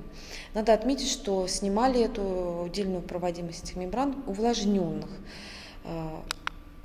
Вот. Также мы изучали сам состав полученных мембран и хотели понять механизм. Ну, не буду я этому долго уделять внимание. Хотела сказать, что все компоненты отражены на EMR-спектрах в наших мембранах. Единственное, что интересно, получается для гибридных мембран. Вот представлены под буквами А и Б на самом спектре выделена отдельная ставка, нижняя часть рисунка, там А, Б и С. Это пики от иона аммония. Ион аммония образуется при взаимодействии аминосульфоновой кислоты с OH-группами поливанилового спирта, происходит его допирование, и там распадается аминосульфоновая кислота на ион аммония и сульфогруппу, которая присоединяется, собственно, к поливиниловому спирту. И мы выявили, что вот в гибридных материалах не все так идет гладко. Скорее всего, вот этот ион аммония, большие пики под буквой А, это он свободный, а есть еще под буквой Б и С пики, которые уходят либо влево, либо вправо. Это значит, ион аммония с чем-то связывается. А раз он связывается, то значит еще возможно какие-то варианты. И вот слева у нас схема, возможно, представлена, это пока не доказано, потому что мы изучаем сейчас инсито, EMR-спектры, пока вот нет этого материала, не могу представить, как же ведет и какой механизм наших полученных материалов, как там, за счет чего идет ионная проводимость. На сегодняшний момент известно нам, что все-таки сульфогруппы допируют, раз сульфогруппы допируют, то проводимость катионная. Но если то есть проводятся протоны. Но если ионы аммония как-то где-то связываются, они не свободны, то есть они тоже же могут двигаться по пути, но если они связываются, то тогда может быть и анионная проводимость, то есть они может быть наблюдаться проводимость по OH-группам. То, что мы делали эксперименты отдельно, у нас больше выявили, что, скорее всего, у нас катионная проводимость. Но, опять же, это все нужно выяснять и, соответственно, документировать. Проблема с нашими мембранами – это то, что они очень сильно… Александра, я прошу прощения, ограничение по времени. Хорошо, вот я последнее договорю, что проблема нашими мембранами – это набухание, в отличие от мембраны нафион. У нас очень сильно набухает в воде, и мы, в общем-то, с этим боремся, делаем разные вариации. Вот, и изучаем разные составы, смотрим, как это влияет. Ну, на сегодняшний момент мы научились, что набухаемость у нас снизилась до 40% в воде. Вот если нафион набухает около 20%, у нас получилось, что 20%. Ну, в общем, это дальнейшее исследование, наша задача. Спасибо за внимание. Спасибо большое. Прошу передать горячий наш привет госпоже Кручиной и госпоже Шиловой. Очень надеюсь, что наше сотрудничество будет более тесным. Спасибо. Спасибо большое. У нас последний доклад. Господин Богдан Кучтев, профессор Экс-Марсель университета, Франция. Yes, hello, thank you. I'm so happy that I can give this presentation for this interesting conference. Thank you very much for inviting me for this conference. That was really very interesting to hear about all the problems that you were talking, very practical problems, in fact. But you know, I want to tell you a few information about the problem which is not directly related to the use, well, not directly related to the energy, but it is very much related to the problem of the storage of the hydrogen, which we know that it is very important. So let me present certain aspects which are related to this important issue. So We know that the storage of hydrogen as well as the methane, but we are talking about the hydrogen, is very important, especially if we want to use it for the mobile applications like in the cars. And we know that there are already some cars which are using this, but the solution is not the first one, which is a very old one, but the second solution is used. It means that you have a tank with the hydrogen, which is under high pressure, and it works. This is technology which is working technology, but we would like to have something like this kind of perspective picture, which is on the bottom, where we have the storage at the low pressure, and actually that would be a hydrogen which is adsorbed on some kind of materials. Usually we are talking about the nanoporous materials. So why this generally this solution is not used and applied everywhere? Why we have still some problems? Where the problems are general, that you partially talk about that. This is, for example, the problem of the infrastructure of the hydrogen distribution. It is, of course, the problem of the production of the hydrogen, which we are not interested very much in the hydrogen which is produced using carbon, but we want to have something carbon-free. And of course, the storage. That's the aspects that I want to talk a little bit. So the storage, we have different kind of storage ideas. I will not talk about that. I will talk about this, which is called physisorption, which is the idea that we could store hydrogen in the porous materials. And the first idea, which is usually studied and proposed, this is kind of carbon pore-based materials. Okay, so this is solid carbon. It is not carbon which is giving the CO2 into atmosphere. This is just the solid structure. And we would like to make the hydrogen stored as an adsorbed gas inside the pores. Okay, so American Department of Energy a long time ago defined some kind of the targets, which I will not talk about that, but the point is that there are some numbers that we are just comparing when we are talking about the efficiency of this storage. And I would just use certain name which is ultimate, because this is not the aspects that I really want to talk about. The problem is whether we can get to this ultimate goal or not.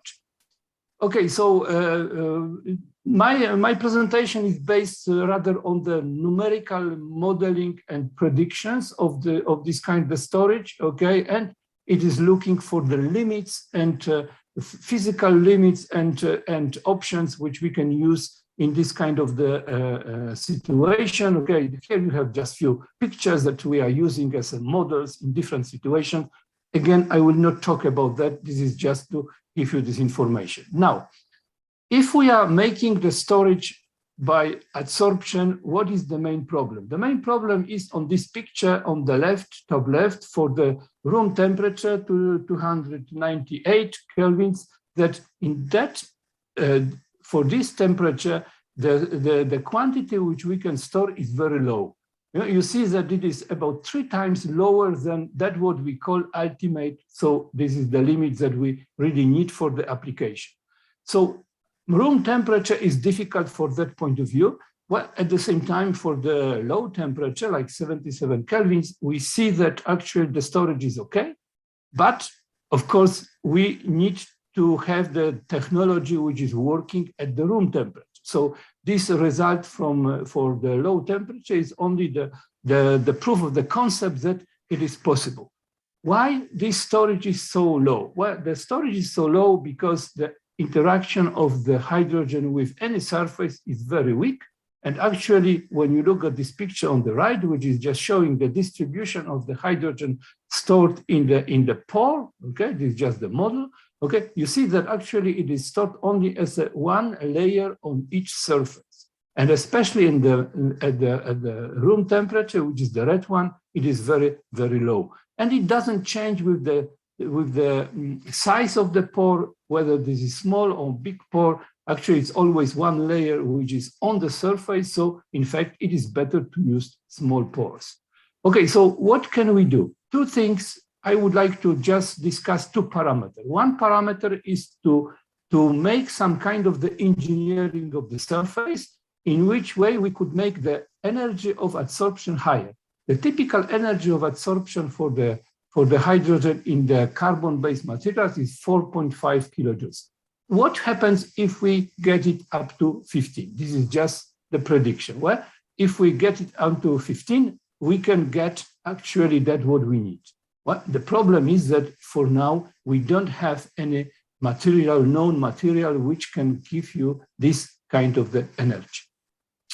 Okay, some time ago, there was the prediction which was showing that if we modify the carbon material with the boron, so it means that we substitute some carbon atoms with boron atoms, that will be okay. And that was the DFT study which was showing that the energy is going up. Okay, so we just tried to do that and model, and we just took some kind of the model of the carbon surface, and we just introduced some boron atoms, and we just calculated theoretically this energy. Well, this energy increased because from approximately a bit more than 5 kilojoules, it increased up to nearly 8, okay, which was good. And now the question is, what will happen if we have many of these atoms in the surface? So this kind of simulations and modeling also have been done. Okay, we're just increasing the percentage of boron substitution, boron atoms, and we can see that the adsorption is, of course, increasing, especially when we are looking at this room temperature adsorption, because, of course, for the low temperature adsorption is perfect. Okay, and you see that for 10%, we are just getting to the limit, which is this limit which is required for applications, which is really at the limit of possible applications. So what is the other factors which can increase the capacity of this storage? Well, one of these is to change the surface, because up to now, mostly we are looking for the surface of this ideal graphene-like surface, which is about 2,600 square meters per gram. But it was shown that if we use the structure of the porous material, where we don't have the big surfaces, but we have kind of nano objects with the surfaces, these surfaces is increasing. You can see that for this page, in this paper, which was published in Nature, they show that could be up to nearly 8,000 square meters per gram. So of course we have many materials which have a higher surface. So is it a solution for our problem? Well, yes and no. Of course, we can build some kind of the material. I will show in a moment certain models. And in these materials, we have very big surface. So theoretically, because the adsorption is usually proportional to the surface, okay, we can increase the capacity of such materials. But the problem is that if we have the nano fragments, the adsorption energy depends on the position. So here you have just, this kind of the simple model. And the energy of adsorption is the strongest, of course, in the center, but it is going down, for the absolute value when we go to the edge, to the surface. In general, you see these pictures on the right for the benzene, chlorine. Okay, for the graphene, of course, it does not depend on the position, but for the nanofragments, it is decreasing when we are going towards the edge. So we may have a problem. And in fact, we have the problem because we model different kind of structures based on different kind of nano objects, nanocarbon-based objects. Okay, so for example, here you have just the example of two structures that we just made in the computer. Of course, these are not experimental. Okay, and we just analyzed what kind of absorption, what is mechanism, and actually what is the capacity. And you can see in these numbers which are on this graph, look at this line which is corresponding to this room temperature. Okay, you see for the graphene we have the number which is about 20, Okay, for the others, we have well up to 50. Well, the number which we need for the application must be higher than about 50, 55. So you see that, of course, this is the certain direction of looking for a new solution, but it is not easy solution. Well, actually, for the storage of the hydrogen by adsorption, there are no easy solutions. Obviously, we know how to do that, but we still don't know what kind of the material could be modified, could be synthesized, could be prepared, which we could use for this application. This is the graph which in some way gives the summary of these results, because this is giving you the parameters that you need to store the material with certain capacity. Okay, so each line here is the line of the constant capacity. So for example, if we take this green line, which is about 50, well, the red one, which is about 75. So you see that going on this line, what we are changing on the axis, we have two parameters: the total surface, which is on this horizontal axis, and the energy of adsorption, which is on the vertical. So you see that, of course, if we have the small surface, we need to have a bigger energy of adsorption. But the point is that with this graph, actually, we can look for the specific materials. That if we can get, for example, the materials which would have about 5,000 square meters, okay, so for this capacity, which is defined by this red line, actually, we would need just 10 kilojoules per mole. So this kind of universal dependence between the energy of adsorption and surface. Of course, in this case, we are talking about the average energy of adsorption, because as I presented just a few minutes ago, if we have the nanofragments, this energy is not homogeneous. It is strong in the middle of these nanofragments, but relatively weaker, let's say, on the edges. Okay, so this is the graph which can serve as a database or just the guide for synthesizing the new materials. And now the question is what to do, how to get these materials. Well, there are different options. I would just want to mention about one option. For example, if you take the beryllium substitution, it is also increasing the energy of adsorption. However, we have some other problems because beryllium is not very healthy. We have also the problem that beryllium is making kind of coordinating bonds. Well, there are many aspects which we could discuss in this context, but of course, this is not our goal today. My goal today, I just wanted to mention about this option and to say actually that, of course, we can functionalize our different materials and try to find the ultimate, solution. Theoretically, it is showing that it is possible if we can meet certain types of the parameters which are related to the energy of adsorption and the total surface of this nanoporous material. So just to summarize and make the conclusion. So the first of all, the point is that this is the physical property of hydrogen. Hydrogen is interacting very weakly, so there is no multi-layer adsorption. We can only depend on the one layer adsorption in the material. This is the physical limit, and you cannot do anything. So now you have two parameters that you want to increase. One, yes, we can have the open architecture which is built from the graphene fragments, which has a specific area that is very high. It is absolutely possible some materials like that exist. But additionally, we need to have the higher energy of adsorption, and that means that we need some kind of smart chemistry, some kind of smart way of modifications of this structure, which is mostly carbon-based, okay, just to get maybe some electron poor element, maybe something. Actually, we are still looking for that. This problem is open, even that people were working on this problem already for 30 years. For now, we don't know yet what kind of chemistry we can apply, what kind of the procedure we can apply to get this kind of the material. But at least we know that theoretically it is possible. It is now just our goal to find.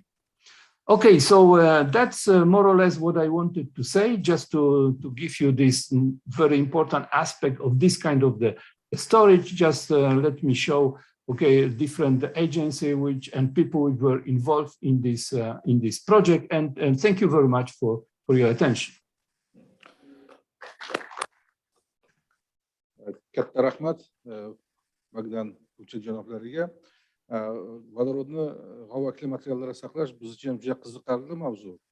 Lekin bugun vaqtimiz cheklangani tufayli agar Magdan qarshi bo'lmasalar biz yozma murojaat qilmoqchi edik ularga o'zimiz savollarimiz bilan. Lekin hamkorlik masalalarini ham birgalikda muhokama qilardik. Katta rahmat. Endi hozir bizni ma'ruzalarimiz hammasi ma'ruzalarni yakunladi. Endi navbatni savollarga yoki kimdir takliflar kelib bersak bo'ladi. Bundan tashqari hozir Jahon bankining energetika bo'yicha bosh mutaxassisi Ferhat Esen janoblari söz so'ragan ekanlar. Ularga navbatni bersaklar, keyin zalda agar fikrlar bo'lsa, fikr almashishimiz mumkin bo'ladi. Rahmat. Ferhat Esen janoblari nimadamikin, aloqadamikin?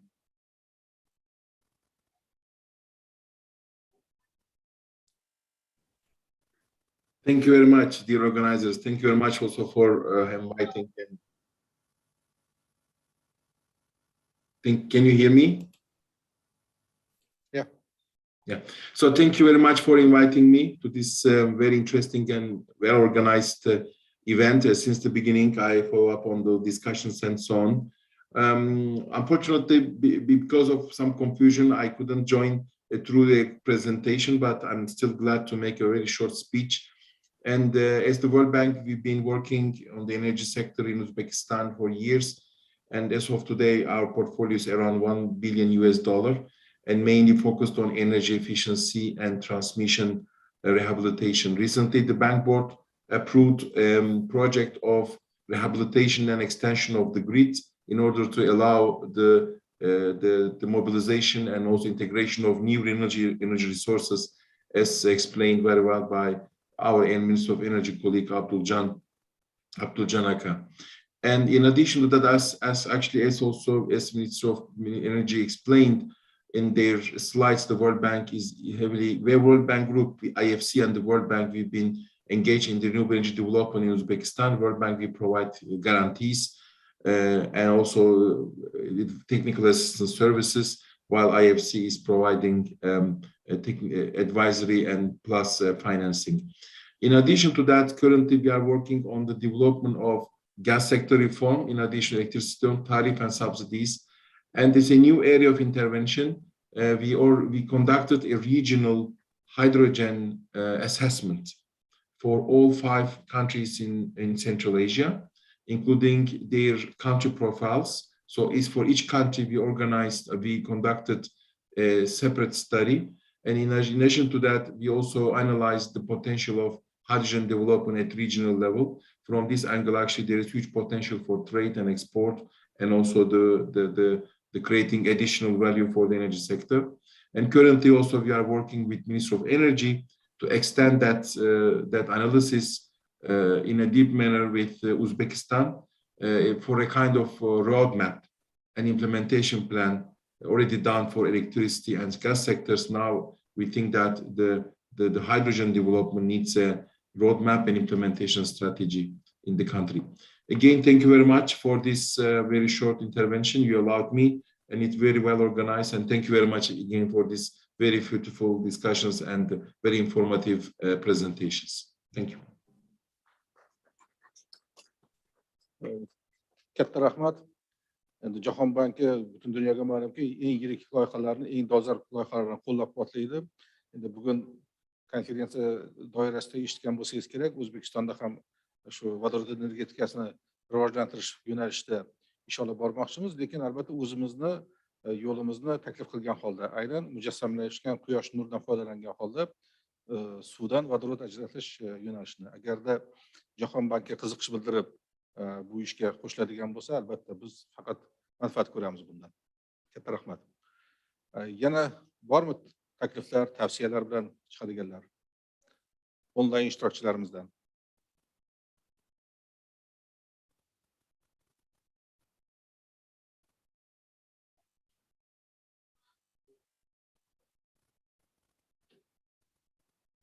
Bugun ko'rib turganingizdek faqat offlayn emas, onlayn ham juda ko'p ishtirokchilar ishtirok etishdi. Umuman e'tibor bergan bo'lsangiz, Osiyodan Yevropadan Qo'shma Shtatlargacha butun dunyo hozir vodorod energetikasiga juda katta e'tibor qaratyapti. Shuning uchun O'zbekistonda ham bu yo'nalishdagi ishlarni kecha boshlash kerak edi. Lekin tadqiqotlarsiz, ishlanmalarsiz kimdandir texnologiyalarni olib kelib, uni rivojlantirish deyish, o'ylaymanki, juda ham katta samara bermasa kerak. Chunki hammani muammosi vodorod energetikasi, vodorodni olishni o'zini qimmatlaydiganidir. Aynan shuning uchun ham biz o'zimizni yo'limizni, o'zimizni raqobatli yo'nalishimizni taklif qilyapmiz, aynan quyosh nurini mujassamlashtirish. Agarda shu yo'nalishda ishlamoqchi bo'lganlar bo'lsa, tadqiqotchilar bo'lsa, ana bizni Fanlar akademiyasi, Maktabshunoslik instituti, Innovatsiya vazirligi, mana bu yerda bizni shu sohalardagi yetakchi olimlarimiz o'tirishibdi. Kontaktga kirsak, birgalikda ishlasak, o'ylaymanki, Innovatsiya vazirligi ham aynan shunaqangi yirik katta bir muammoni hal qiladigan loyihalarni bizdan kutyapti.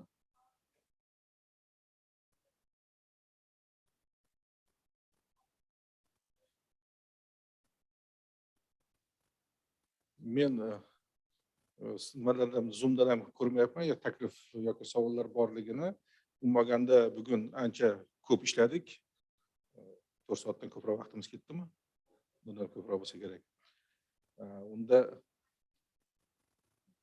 boshqa takliflar bo'lmasa, marhamat. Faqat yo'qqa chiqasiz mikrofonga.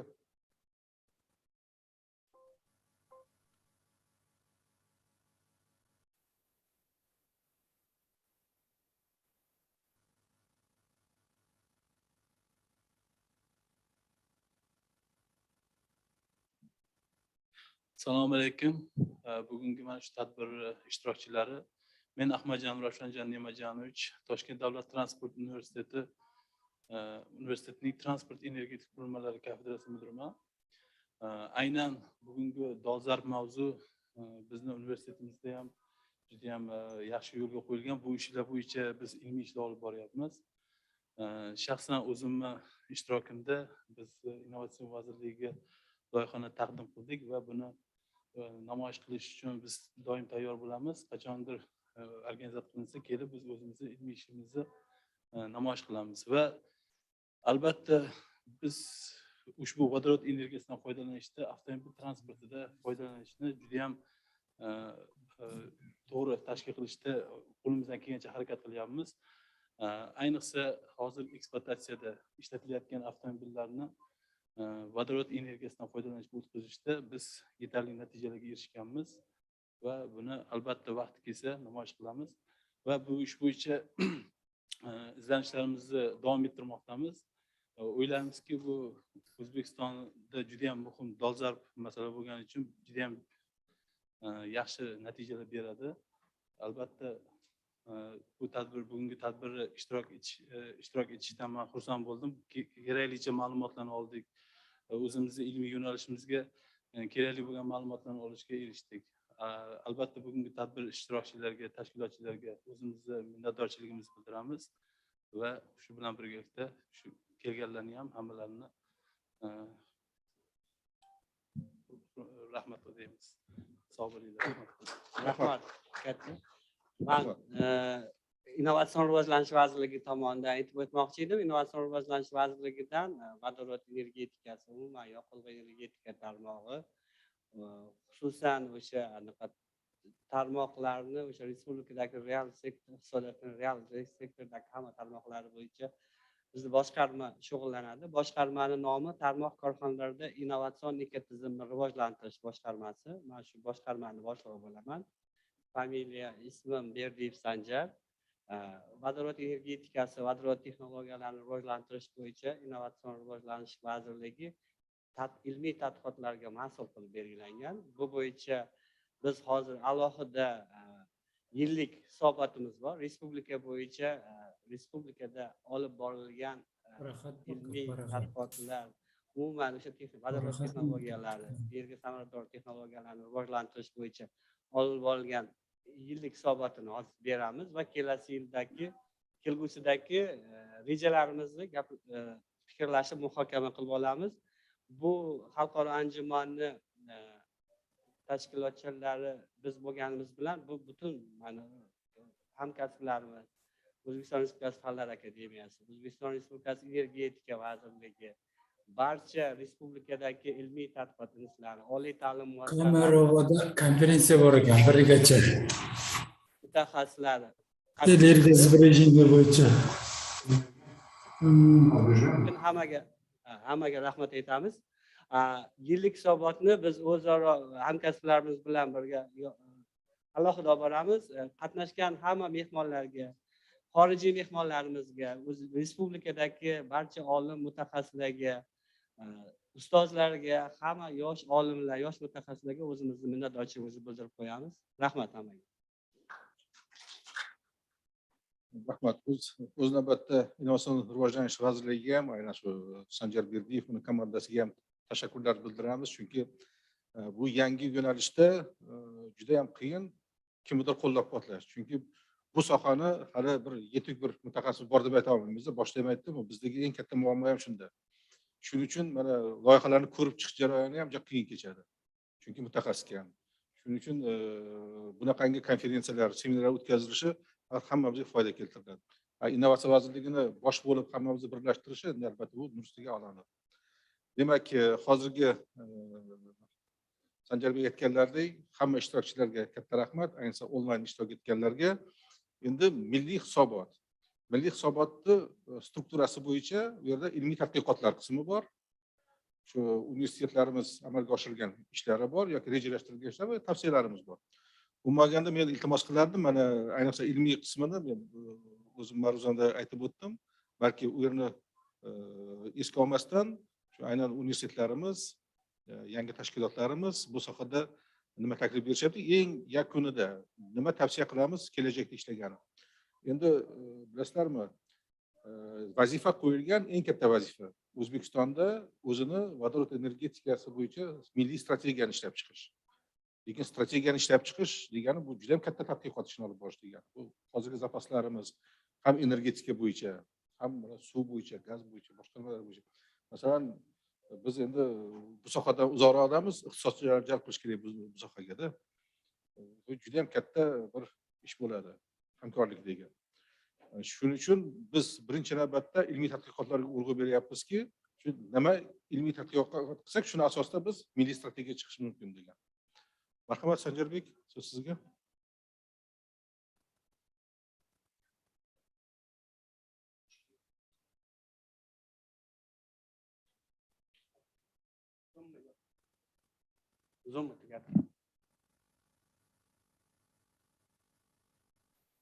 Tarjima qilish shart emas, bu ichki hisobot, shuning uchun xalqaro konferensiya doirasida emas bu.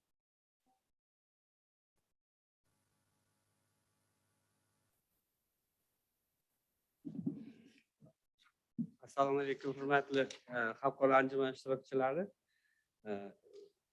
Xalqaro anjumanning ikkinchi qismiga o'tamiz. Ikkinchi qismi demak O'zbekiston Respublikasi Innovatsion rivojlanish vazirligi tomonidan vodorod energetikasi texnologiyalarini rivojlantirish bo'yicha amalga oshirilgan ishlar bilan qisqacha tanishtirib o'taman.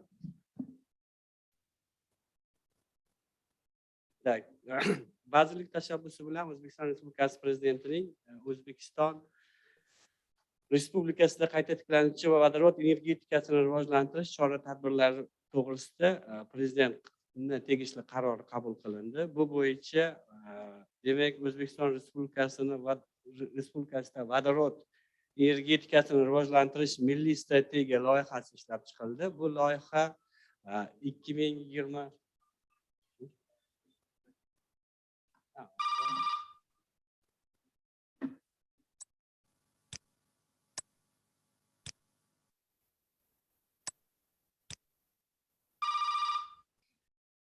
Bundan tashqari bu ushbu qaror Prezidentimizning ushbu qarorlari bilan Energetika vazirligi huzurida qayta tiklanuvchi energiya manbalari milliy ilmiy tadqiqot instituti tashkil etilgan. Bu ilmiy tadqiqot instituti bazasida vodorod energetikasini ilmiy tadqiqot markazi ham faoliyati yo'lga qo'yilishi belgilangan.